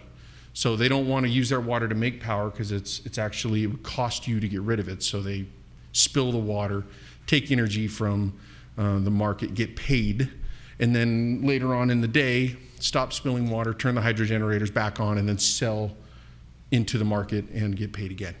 So those that have storage capability are going to do well, and those that don't need to find a solution. So somewhere 5 cents or higher. There's been days where it's 30 cents. It'd be $300 a megawatt hour. This Cal ISO market price caps at $1,500 a megawatt hour. And it, when things get constrained, supply gets really constrained and demand's there, it'll hit the cap. And I believe the floor can go negative 20 or negative $30 a megawatt hour. And it could all change before your batteries are paid off. Absolutely. The issue with the battery market, the issue with the storage market is there's no contract that says, I guarantee you're going to pay here at the bottom of the duct and you're going to get paid here at the top of the duct. So it really takes investors that are willing to take that appetite for risk, find the millions or the billions of dollars, invest it, and then hope for a long-term arbitrage at the noon to 1 time between the later and the daytime, or government incentive or some type of a massive structure to get it going. Okay, and another question I have is that 10 megawatt system your City Ready is looking at. Now, if you have too much backfeed now and it still produces at the same time, how's that going to assist this problem? So the 10 megawatt solar project would be located at the airport. It's in various stages of review. So if you're ever going to build something in an airport, this is a word of caution, I'm learning this along the way. The FAA is involved, there's NEPA involvement, there's system impact studies, there's a whole bunch of stuff that has to happen. We're only at review stage. If we get past review stage and you can actually build a project there, and it would go back to the city council. So anybody to make sure that everybody's aware all we're at is at review. We're not at project approval. We don't have signed contracts. There's nothing getting built. So that's everybody will have an opportunity to weigh in on that, just like they did during the integrated resource plan as we brought the project up and took it to council for review approval, but not contract approval.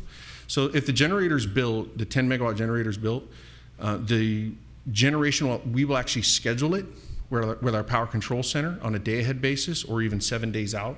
We'll have, I guess it would be weather predictive modeling that we will contract for to allow us to schedule the generator. If we schedule the solar generator, then we'll actually not buy power or not generate out of the Reading power plant and make room for it.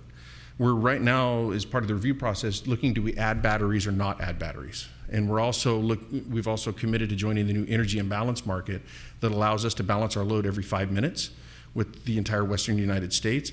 So I'm not sure if we need batteries now, or if we can just use the Western United States as a battery, so to speak. So there's a lot going on with that, but I guess the best way to say it is because it's a utility in front of the meter project, we have scheduling control over it, and we can not buy natural gas, we can not buy power from the market, we can do things to make room for it. And it meets our renewable portfolio requirement for California. So that's part of our goal, meeting our 2030 goal, which the behind the meter solar does not count for. And so those funds that you get from the state are because you're becoming more green? I mean, you're getting money. Is this like, I assume the state doesn't make any money, so it's taxpayers' money. So in a way, we're all helping to pay for that. So, but it's not just money that the REU has to come up with. So yeah, let me explain that a little bit. So the California Cap and Trade program was put into place.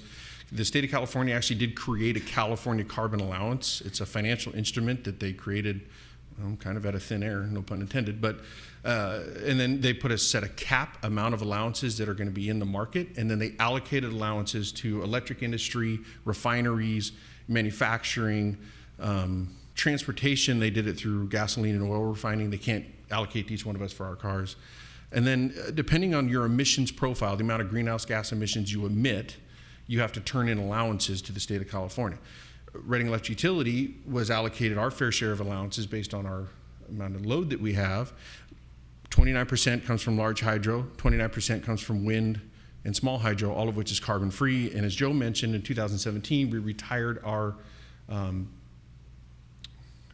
coal plant participation in San Juan, New Mexico. Coal has a very carbon intensive profile, as you might know. So if you're not taking megawatt hours from coal, now these extra allowances come in. So it's actually everybody's money in Reading is what it is. So if you think about investing in wind power, if you think about our payments for hydro, including the federal environmental surcharge, if you think about Reading Power is a natural gas power plant with ultra clean catalyst technology that we invest in. It's one of the cleanest combined cycle power plants in the nation. Those are investments that we all made as a city and all of us as customers and ratepayers. So when we go sell carbon allowances, those are funds that come, it's really our money kind of in a refund for having such a clean portfolio in a roundabout way. Now, when you go buy gasoline for your car, you're paying a tax in there that ARCO or BP or whoever the refiner was that priced it in there. So that, I guess, as a taxpayer, that's a different, but that's going to a different industry. But here in Reading, because it's a POU, we're all in this together, it's our own money. So. I just wanted to respond to your question about how much extra per month. For Mr. Bauer's presentation on September 3rd, using solar industry estimates, post-grandfathering rates would rise $28 to $46 per month. Right. I have a couple of questions. Okay.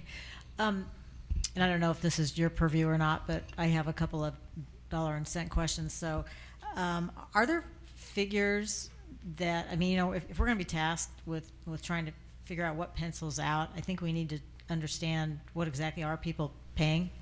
Are there figures, that you can pull and provide us with for some future meeting, whenever, next meeting, whatever, that shows us how people that have residential solar units, are being, what the figures look like now that is attractive to them, or figures. I haven't heard or seen anything on multifamily.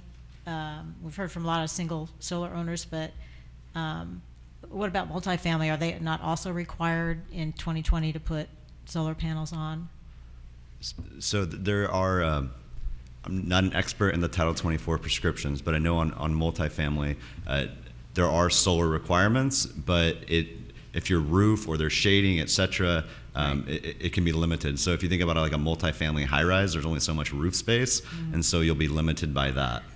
Okay, so would you say, do we have any multifamily solars right now in the city? I'm unaware, but we can look into it. I've been reaching out, and I haven't found any, so I thought maybe you had some that were already existing. Okay, because that just isn't, in my opinion, going to pencil out no matter what you do. It doesn't pencil out now without solar, so I don't know how it's going to pencil out with solar.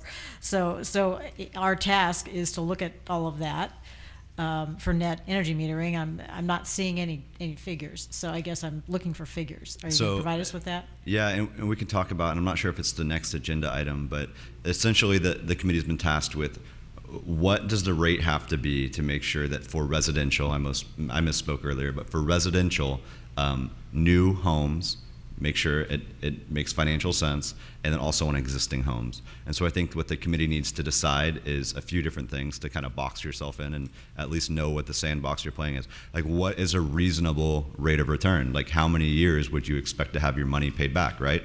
If you invest in a solar system, as a 20 or 30-year payback, okay, well then maybe the rate doesn't have to be as high. If you invest in a solar system and you want your money back within 5 years, then obviously the rate's going to have to be a little bit higher. So I think what the committee should do is address that. Also maybe figure out what the current payback is now on a system. And I think Mr. Gum might be able to speak for that. And I think that's important because you're saying we should not be talking about the grandfathering clauses, but I don't see how you can not talk about that in the bigger context of what we're trying to do. So I think we do have to include it, and I would like someone to bring that to the city council's attention, whether it be our chair or, I really think we need to have that information. I think we need to do that. I think we need to talk about it. So I would really like to do that. One of the questions for, I guess, Mr. Gum would be is how long does it take in Reading currently to pay back a system on average? Well, with the current rate structure, it's anywhere from 7 to 10 years. That's without the rebate that you guys gave. With the new system, it's 13 years plus. So typically in an energy savings, if any company's they want to get under 10 years, whether it's a homeowner also. So once you go past that, the incentive to do it disappears. And then on top of that, we're having a sunsetting tax credit also. So that's also thrown into it. So I think also it's hard to deal with this without dealing with the 1,200 people who have the systems and the people who are in the pipeline. A lot of those generator numbers aren't going to happen. A lot of those were done back when you had the extra credit, and people just flooded and came in and got them, just in case they sold them. So City of Reading never has the same numbers as in Shasta County. But I think it's really important that somehow we talk about that, or they get it on the agenda, so you have the people who have the systems, the people who are in the system, and if they're going to grandfather it in, when does it sunset? I don't like sunsetting it on August 8th, after the fact. That's tough. But I think somehow that needs to be, at least I think so. I don't know how we could be talking about the rates otherwise. All the other things we can get to. We also need to look at a little bit, we can talk about, we got the dollars and cents, but there's some things about selling solar, having solar, or being a green community. When I designed a solar water heater, and we went to ConocoPhillips, and they had an energy contest, one of the 4 finalists, and we didn't win, but they went ahead and sent our system off to University of Texas to do a study on it. And one thing they found out in 2009, that the decision to buy things is going to be really increased with Energy Star products and lead contractors, and that people look to communities that have these things going on to settle, to buy, to do things. There's a little bit of a trickle-down effect too for the solar and the green industry in a community. We need to look at, there's some value in that beyond the dollars and cents that we have here. So that's something I'd like to look at, because that's been shown to actually increase income into the community because of what the community is. Joe, if we take the projections that you've given us and we take them out to their logical conclusion, somewhere up here when we get to 30, 40, 50, 60% solar, and everyone is offsetting their 15.3 cents, then that means that the rest of the ratepayers are going to be paying basically 100% of the fixed costs, almost 100% of the fixed costs, during the time that the solar generators are generating their own power. So does the plan that the city has right now for changing net metering address this? How long in the future, how far in the future can you carry it with that plan before you have to change it again? Because eventually it seems to me that you're going to get to a point where the ratepayers are going to start screaming, because they're going to have to cover your salary and everybody else's in REU. So you're saying that even with the successor tariff, would there be another tariff that has to eventually At come? some point, it just appears to me that you reach a point of where the solar people are generating their own power for the majority of the day, and the ratepayers that are not solar are paying the costs. Right. So this addresses the pricing issue where non-solar. So the successor tariff, there's 2 parts to it.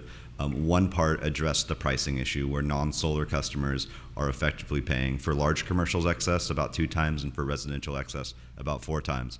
That's what this kind of reducing it from retail rate to wholesale rate addresses. The second part of what it did, at least the proposal had, was an increased fixed charge of about $10 per month. So you have two different subsidies. One is non-solar customers overpaying for energy, right, that they could buy elsewhere at a quarter of the cost. The other subsidy is that when solar customers net meter out and their bill is only $15 a month, they're avoiding paying another $73 of fixed costs that the utility incurs on their behalf. Or you could say that $73 is effectively their cost of using the utility as a battery, right? And so we had proposed adding $10. It was kind of a march towards fixing that. It wasn't something that was, I guess, dramatic in nature. It was more of a philosophical issue. There's also the issue with low users, right? So if a low user uses less than 640 kilowatt hours, they also are being subsidized. The only way to truly correct that is to charge every single person a fixed charge on their monthly bill that's equivalent to the utility's fixed costs, and then on top of that, have a volumetric charge for the variable costs. What that would look like is effectively every single user in Reading that's residential would have under this scenario, would have an $88 fixed charge and a 4-cent volumetric charge. I don't think that we'll ever get there. We might get to the point where at least you cover the cost of the poles and wires that serve you, but maybe not some other assets like transmission and generation. We'll probably find a happy medium. But yeah, over time, as there's more distributed generation, there's more behind the meter, or there's more battery that's not sufficient to serve the battery needs of individual customers, the fixed charges through time will probably increase. You already kind of see that a little bit with water. I think water's rate structure is almost 50-50, where fixed charges are 50% of the revenue and volumetrics 50%, and that helps recover and just maintain the system and maintains the battery for everybody's use. But with our system, we have 70 or 80% of our costs are fixed, but less than 20% of our revenue is fixed. So I would just say that through time, you'll see every other utility do it. They're going to increase their monthly fixed charge. 4 or 5 years ago, we were one of the higher fixed charges in the state at $15. But now everyone's blown past us. Roseville's now, I think, $26. Smud's over $20. I believe the city of Shasta Lake is higher than us. I'm not 100% sure, so I'm not going to say that. But every other utility is saying, hey, to be equitable, right, the principles of rate making, to make sure that everyone's paying their fair share, almost every utility is going more and more towards fixed charges. Even PG&E now has minimum bills, where they used to not. Okay, and, another question. I'm not sure if this is for you or Mr. Bean or City Council. For our committee here, okay, we're tasked with coming up with a rate for the wholesale rate that is paid to solar producers. My question is, do we have other latitude? For instance, what if we came back and said, okay, we think everybody should use at least $88 worth of electric power in order to pay their own share? I'm not necessarily suggesting that right now, but do we have the latitude to come up with other ideas? Go back to your $10 minimum charge. Is that something,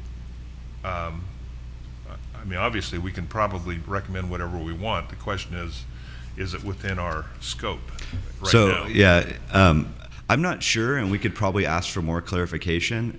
One of the, routes is you can maybe have a higher fixed charge. I will tell you that one of the, the 3 selling points of solar is to effectively zero out your utility bill. And so if you have an increased fixed charge, the solar companies in town would probably not be fans of that, because the whole idea is that you're trying to replace your energy bill with a note.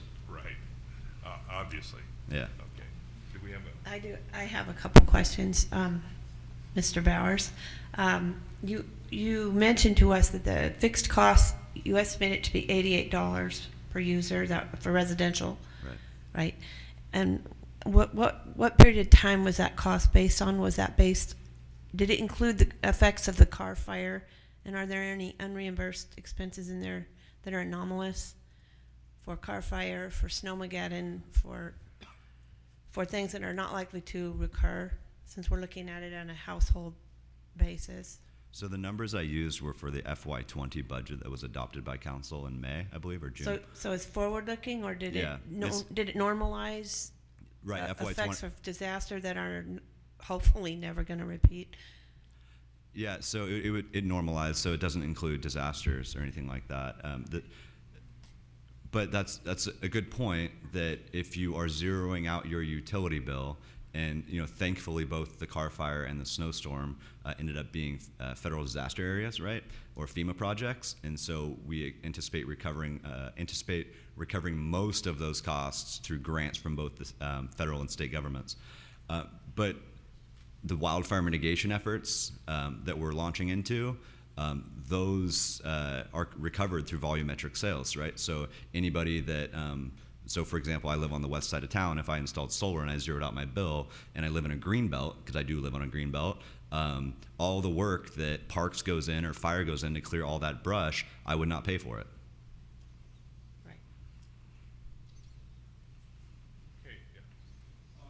Yes, I have a question. I had trouble reading some of your figures up there, and they were important. Yeah. Can you make this PowerPoint available to the committee? Absolutely, we'll post it on. So we have a communications team at City Hall we're trying to launch the website today.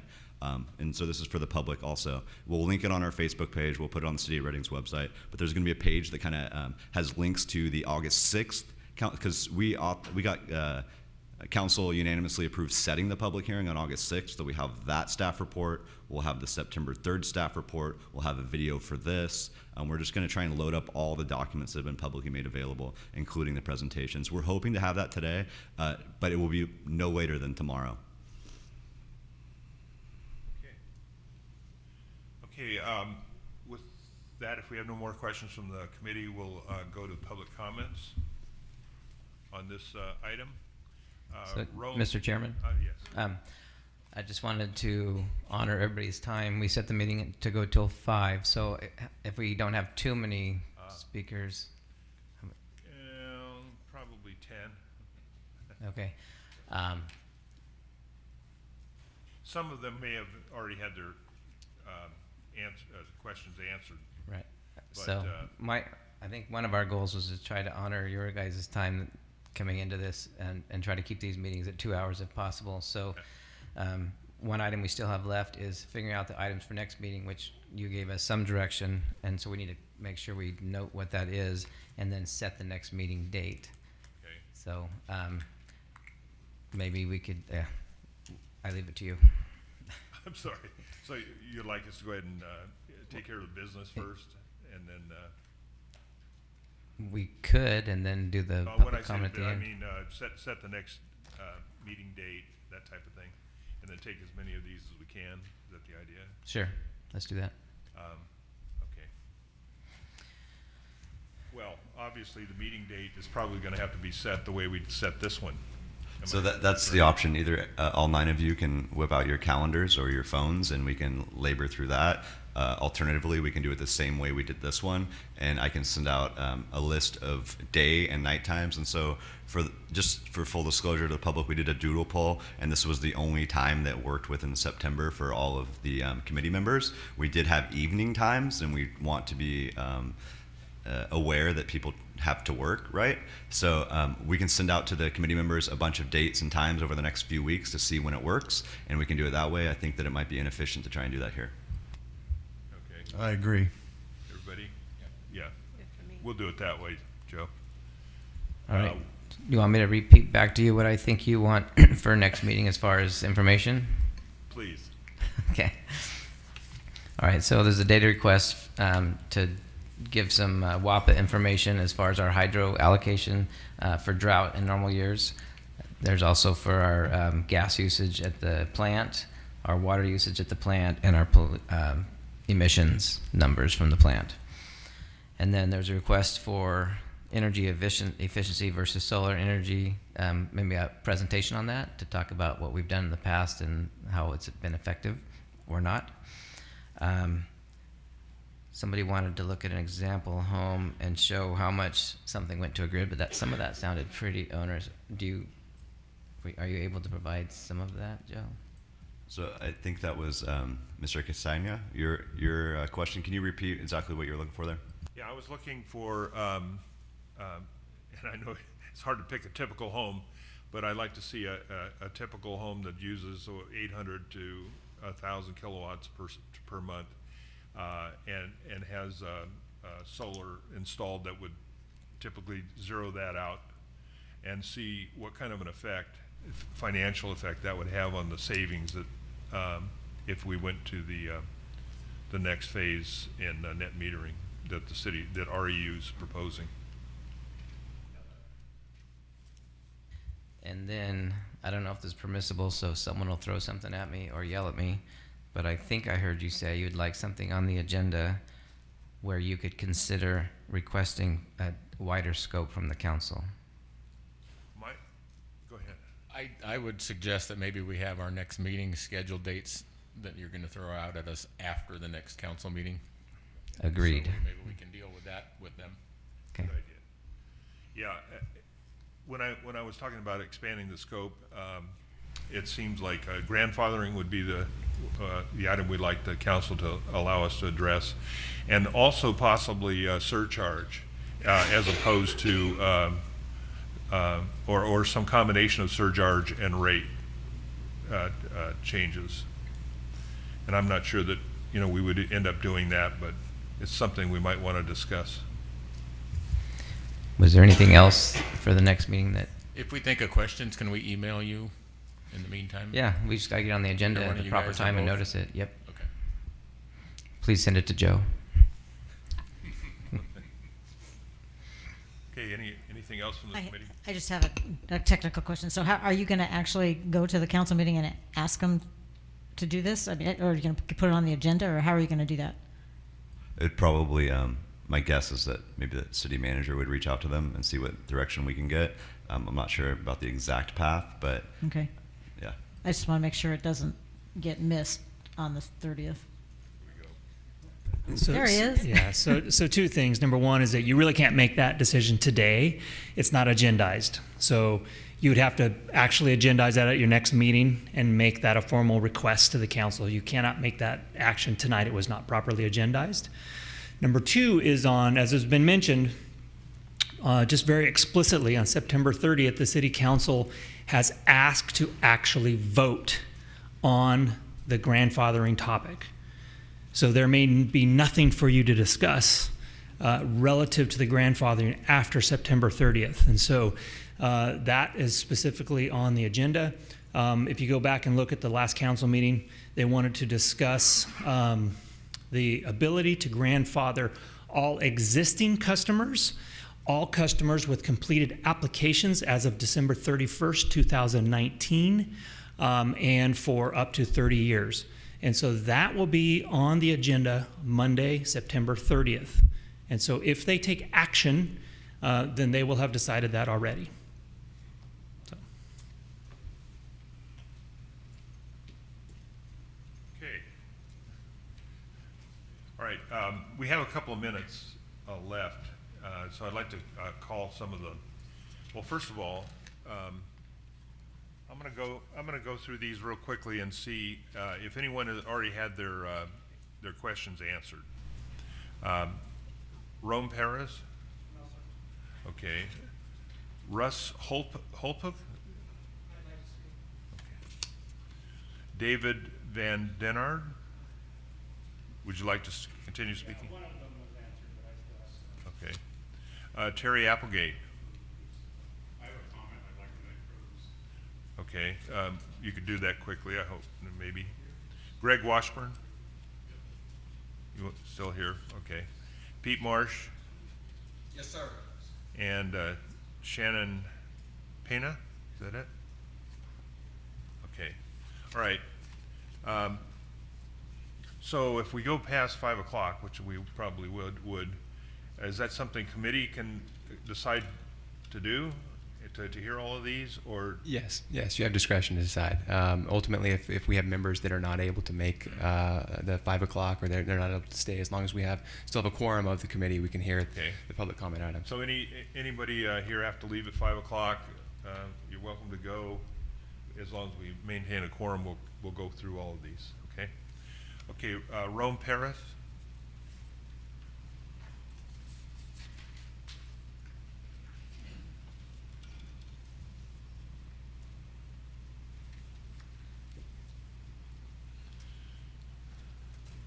Thank you very much for giving me a second to speak. Really, there's one problem that I can see with the whole situation is it's that $73 that the solar people aren't paying. And I'm a solar guy. For me to say that, I'm agreeing with him that they need to pay their share. So in the end, things like water, like when we share our water costs across the board. We don't charge anybody else more than others. Like an area, they all get charged the same. A trailer with 2 people in it versus a house that has 8. They live in the same area, they basically pay the same water. One of my questions is this: is that $73, if I divide it by 44,200 clients, it's 1/6 of a penny a month that we would all pay for each client. Just do the math. $73 divided by 44,200 clients is 0.000165. That means we would pay 1/6 of a penny for every customer that went solar. That's not much to give us all a choice, because when I was in the Home Depot and I stood there and asked hundreds of people every day if they wanted the choice to go solar, if they liked their electric bill, they said no.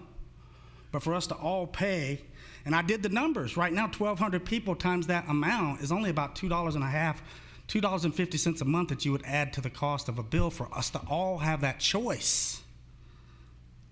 That's all. For us to all have that choice. Or you could take the choice away and then you've got single moms that have $600 electric bills struggling. That's really what it boils down to me, is we could all pay that little bit. Just do the math. It's just simple math. And I see Joe shaking his head. Do your math, Joe. Is it 42,000 clients divided by $73? That's what they would be covering, right? Yes or no? Yes or no?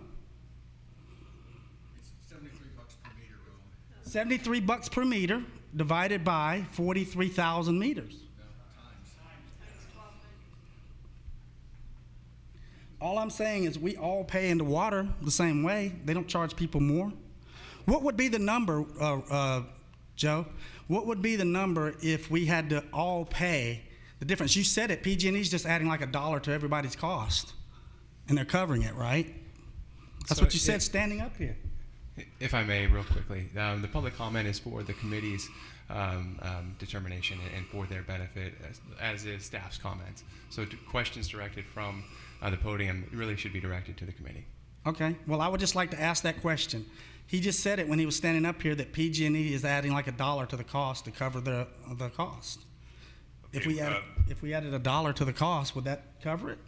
Okay, Joe, do you want to do the math for him? Sorry, but I'm sick and I have a cough drop. So the math is basically the utility has about $80 million per year in fixed costs. Just dividing it in half, which is retail sales, retail volume, residential makes up about half of volume. So if you take $40 million and you divide it by 38,000 residential customers, it ends up being about $88 per month that we need to recover. And currently you recover 15 of that through the fixed charge. The other $73, if you took the $73 that's avoided by net metering and you multiplied it by the 38,000 residential customers, is about $1,050,000 per year of fixed costs that solar customers avoid if they net meter fully. I would tell you that they don't all net meter fully. A lot of customers on average purchase a few hundred kilowatt hours in a month, right? Which helps knock down that $73 of avoided fixed costs, but it doesn't get you anywhere near it. So that's the avoided fixed costs.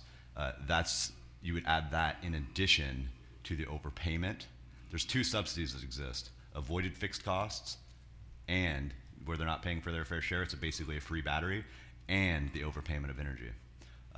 So just the overpayment of energy, the math could be simplified to about $2 per month on average per customer in Reading that they're paying for behind the meter solar. Thank you. And this is probably something that should be addressed by the city council, because they're going to be taking that up at the September 30th meeting. And obviously we don't have the authority to make a judgment on it today or even in the future right now. Okay. But thank you very much for your Thank you. Can I make a suggestion that we keep this to 3 minutes? We'll take all the questions and we can make notes and get through this. As I know there'll be a lot of concerns, and this is not going to be a debate at this time. We want to take the information from everybody to make sure we hear everybody. Exactly. Okay. I'm sorry, your name, sir? Russ Holpuck, you Okay. had my card next. Yes, and following you is David Van Denard. Go ahead, please.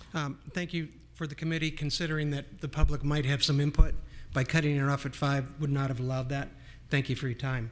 I have some questions you might ask in the future. We're not going to debate here today, as we've been told. Why is the city of Reading doing this solar thing, 10 megawatts or whatever it is, when we can produce energy with natural gas at the times that we need it?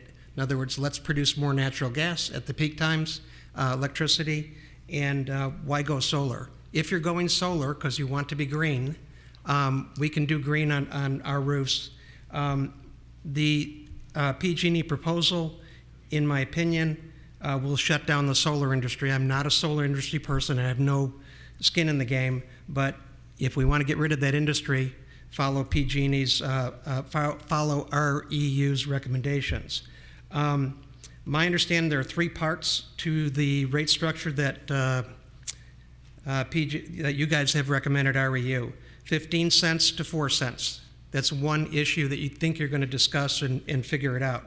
The second issue is, I believe that you're not charged with, is true up.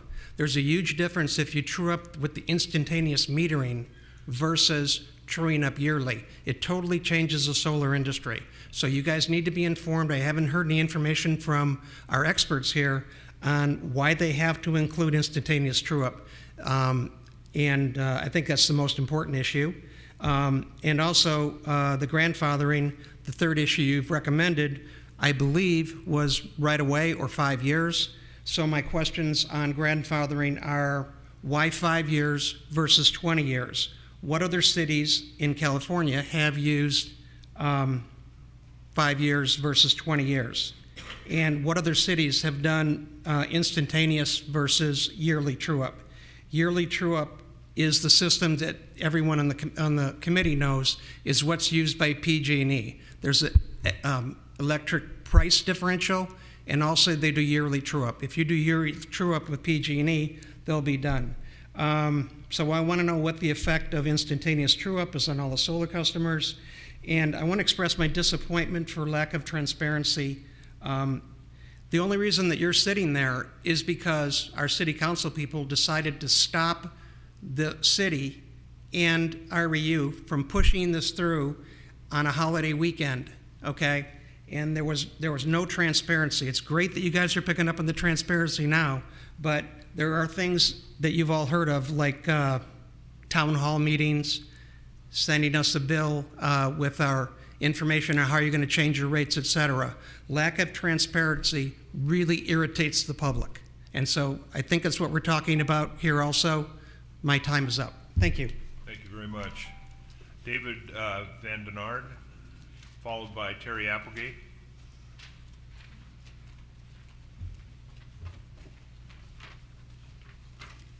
It's David Vandenover. Sorry about I had a couple of my questions were answered regarding the 10 megawatts new solar. Just didn't seem like it made any sense to me. But one of the things, I am a solar customer, and I put mine in about 5 years ago, and I'm reaching the point here in the next probably 6 months that mine's going to pay off.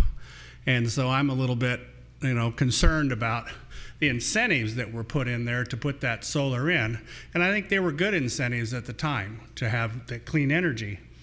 But I mentioned when I talked to him, and the graph that was shown shows that there's the solar doesn't really start picking up until a little bit later in the day, and then it cuts off before the peak, since the peak has moved up later in the day. And they weren't, it seems to me as though there should be some push to try and put solar on the west-facing sides of buildings instead of only the south, so that you could pick up some of that peak, because the sun's still up in the summertime when the peak is at 7 or 8 o'clock, but they don't seem to have the incentives in there to do that. And it seems as though maybe that's some of the push that they need to have for that. I'm really disappointed, and the main thing is they're taking away all the incentives to put solar in. And I think putting solar on a roof in a place that has as much sunshine as this is a really good idea. It makes a lot of sense. And that'll be enough for me. Thank you. Thank you. Terry Applegate, followed by Greg Washburn.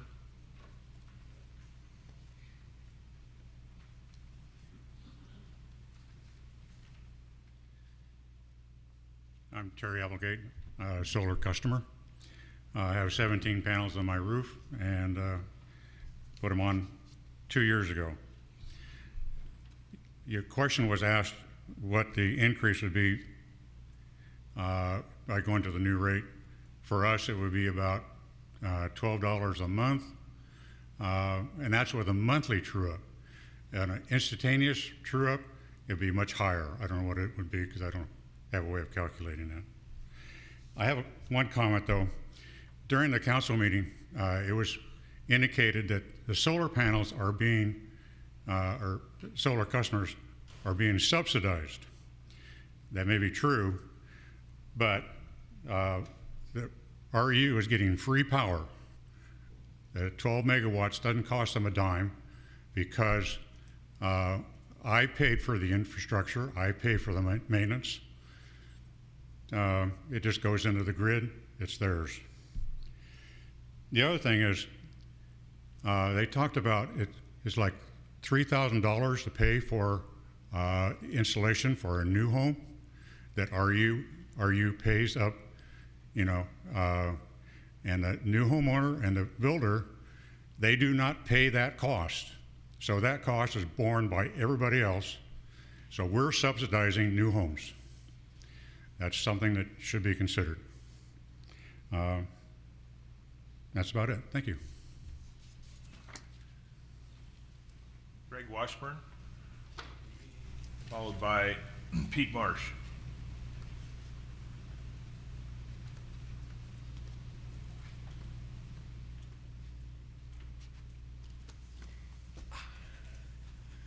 I'm Mr. Washburn. I'm the number 2 generator that was installed here back in 2003. I've been on the grid the whole bit, ran through all this BS that's going on. That $15 rate was $5 at the time I installed mine. We had that changed to what is it called, interconnection. It used to be, say, meter reading. I battled with them. They changed the wording because we're paying for somebody has to maintain all the wires, electrical. We all went through that city council and stuff. And now I'm seeing this whole new thing come. And then we had to have the generator put in, or a power plant. And they came in and boasted about they saved $5 million. They didn't pay the loan back, that $5 million. They kept it because it was a low interest rate.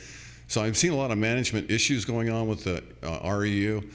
And I would like to see you guys just reject the whole thing and say, no, go back to your books. And they mentioned something about batteries being used. I can see an investment, since we are a community, maybe batteries to fill in the head of that duct that the city of Rennie can start installing, instead of installing more solar, which, you know, goes against, you know, what's happening here, because in 2020, all houses, new houses, will have to have solar on them. And it's going to, they're going to keep coming back saying we need, you know, more to pay for more, because they're losing money on this, is what it is, in the belly. So it would be nice to see if you guys just say, you know what, you know, we reject what you're doing right now. You need to come up with something better and leave the people existing, because like with me, I had to sign a contract with them, very vigilant how it was, and even on the net metering. So it's like we have a contract, but then yet it sounds like they are trying to manipulate some other fee to come in to pay for stuff. Right now I pay, let's see, I pay $150 a year for my electricity, but then yet to read my meter or interconnect with them, I pay $180. So they've increased that back up to $180 now to establish more monies and stuff. For what? They don't have to keep any clarity on that, because that's a fee that they have. But their utility rate, they do have to show clarity on that, but they don't have to answer for the other one. They can bury it, I guess. Anyway, but I'd like to see if you have the possibility, or if you have possibilities to say, we reject this, the committee can't see any grounds of this, but we're interested in the idea of you guys building up a battery system like they were speaking of to take care of the head of the duct. I mean, the belly of the duck's going to be affected when all these new houses come in with building permits, with solar panels and stuff. So I think it needs to be addressed the other way instead of baffling us with trying to, we need more money, so we'll come up with a PowerPoint to convince you that we need more money, which they probably do, but maybe their management can come up with something, a better idea since, Anyway, I know you guys have a hard time too because you only have one thing to address here back to them, and they're going to try to sell you on something really nice here that they really need the money, which granted they do, but try not to be baffled with the BS. Anyway, thank you. Pete Marsh. I'm sorry, that was Pete Marsh. Sharon. Oh, no, Pete Marsh. Okay, you're here. That was the Pete fake Marsh. Pete Marsh. Followed by Shannon Pena. All right. Well, good afternoon, ladies and gentlemen of the committee and staff. Thanks, Pete Marsh. I'm a solar company owner. I am not here because of risk to my business or anything. I'm here for the same reason I decided to transition into the solar industry as my third career. And that's my analysis that the single most important thing that we can do to achieve a livable future for my two grandchildren and all of yours is to accelerate the transition of our entire energy economy away from fossil fuels. City of Reading is doing a good job of that already. Director Beans and Mr. Bowers talked about the very high percentage of zero carbon content in our city right now. But Joe also mentioned one really important thing about net metering that was approved in California, which led the way for 40 other states to adopt it. And that is that net metering was there as a way to help all the citizens make the investment necessary to accelerate that transition. And it's been tremendously successful, so successful that we now have some challenges because of the duck curve. Let's see. But net metering is by no means the grid of the future. It was a blunt policy instrument, so to speak. It helped bootstrap the industry, but not sustainable beyond modest DER penetration. We've talked about that already. Energy storage is a huge part of the next step. The director and Mr. Bowers talked about that. To help guide that, there's been a ton of studies done around the world and around this country especially. A week and a half ago, 2.5 weeks ago, I submitted to the city council meeting 17 different reports on the value of solar. Since then, I've found more, and for you all, I have 30 of those. The good news is I've tried to go through those and recommend just one. It's from GridWorks. It's just from last year, and it incorporates the California Public Utilities Commission's recommendations on how to sustain DERs. CPUC policy is not binding on municipal utilities, but it is an important recommendation and vision, I believe, is the relationship. But anyway, so I've done a ton of work to try to help this community with this effort. I don't envy you all. My head has been spinning the last 3 weeks as I've tried to figure out, rate making and et cetera. But I think there are some valuable things in here. I guess fixed cost per month per customer and leveling out between solar and non-solar does seem an important part of the equation. Another important part is that there are 7 or 8 components to a value of solar volumetric rate, and I don't think REUs addresses all of those, so I'd like to see that. And maybe that $88 is a little high for the fixed monthly cost, but we'll see. Thank you. Thank you very much. Shannon?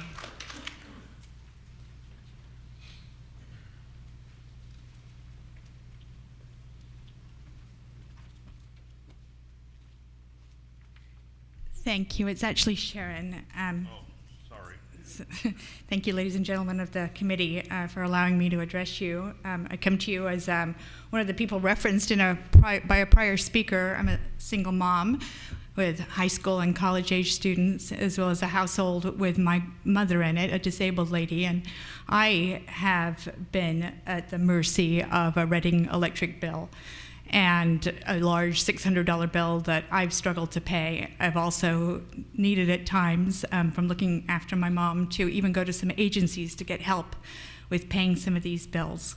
Not only that, but now I work at a school, and a lot of the population tend to be lower income workers, and just a fellow colleague this week had her utilities shut off. And she has 4 young children at home and struggling to go to work, and the kids struggling to make their homework. So, you know, these bills impact people who live here, real people with real faces, real names in our community. And I know for me, I've just been able to purchase a home recently that I was looking forward to the prospect of being able to put solar in.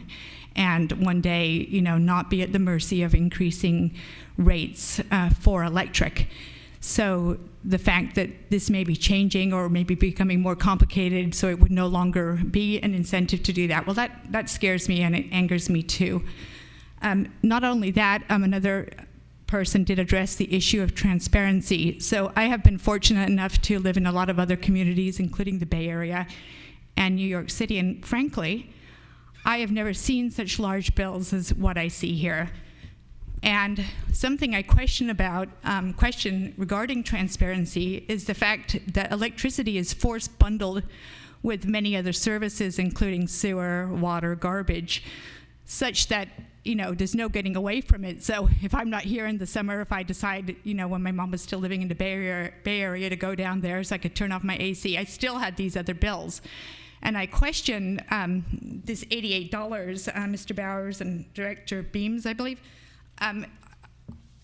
how these numbers are being enmeshed. Is this strictly monies that you need to generate for the electric? What about these other services that you provide, that you force on a bill, like sewer, which is also very high, and water? Because I've never seen bills like I see here, never, ever. And, you know, I tend to conserve more here. I know we have more extreme weather, but the bills are very high. So I just question that. In looking at all these numbers, you know, not at this moment, but, you know, maybe if that could be addressed later. Let me just check my time here.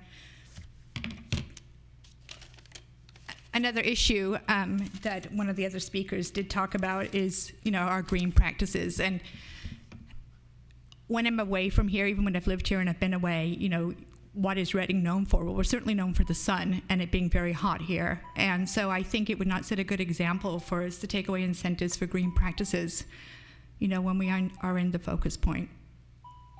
And, you know, if we become extinct because we have solar power, if your job goes away for electricity because we become solar and we become green, well, it might be a good thing, you know, in evolving. Anyways, that timer means I'm almost up. So thank you for your time. Thank you. That's all the speakers that we have. So anything else from the committee? I'd like to see a copy of the contract that a majority of these people have signed up for this, so we can review that. What year was the first contract, Joe? I believe the first one, sorry, was in 1999, and it was a demonstration one. I actually recognize the name Mr. Washburn because on my spreadsheet of all installations, he's near the very top.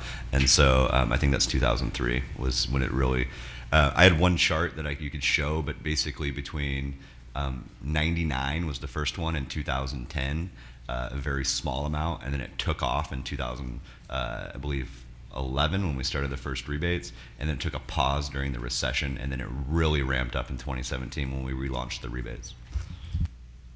Well, maybe we can see that 2017 contract then. Anything else from the committee or staff? Just a clarification. So, as far as we know, all we're going to do is work on the successor tariff. The business with the grandfathering, actually the main issue that I thought we were going to be doing on this is now going to be voted on Monday or Tuesday. So they're going to vote on that with no input from us. That's just going to happen. Correct. Yeah, that's for Monday. It's a special meeting. They moved it because National Night Out is on Tuesday, October 1st. So it'll be a Monday, September 30th, next a week from today. So if they decide to move that issue to this committee, they can decide that also, if they don't make a vote? I believe they could do that. Yeah, ultimately, our authority to discuss this item has been set forth by the council. They really only have they are the only body that has the authority to modify or amend that authority. As Mr. Tippin and as had been previously stated, we do not have an agenda item that discusses a recommendation from this committee to the council. So right now we have the direction that we have. Okay, so I have a question. Can I ask the committee can I get a vote or hands raised, whatever, from the committee members if they would like us to make a representation at the council meeting to delay that vote until we make our recommendation? No, we can't do that. No. Okay. That's an action by this body that was not agendized. Okay, well, then we won't take an action, but everybody here is invited to come to the meeting.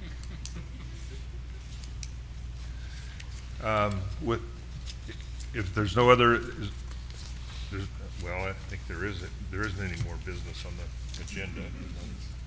So we've already decided that the next meeting will be held when we can get everybody together. Okay, so with that, I'll entertain a motion to close the meeting.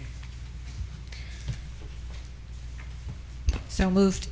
And just for clarification, we don't need a motion, Chair. You can adjourn the meeting, but I do want to make sure that we are on the same page with regard to the next meeting and some of the agenda items that are going to be included. And it sounds like we are, but I want to just clarify that. Very good. And thank you, everybody else, for coming tonight. And this meeting is adjourned. Thank you.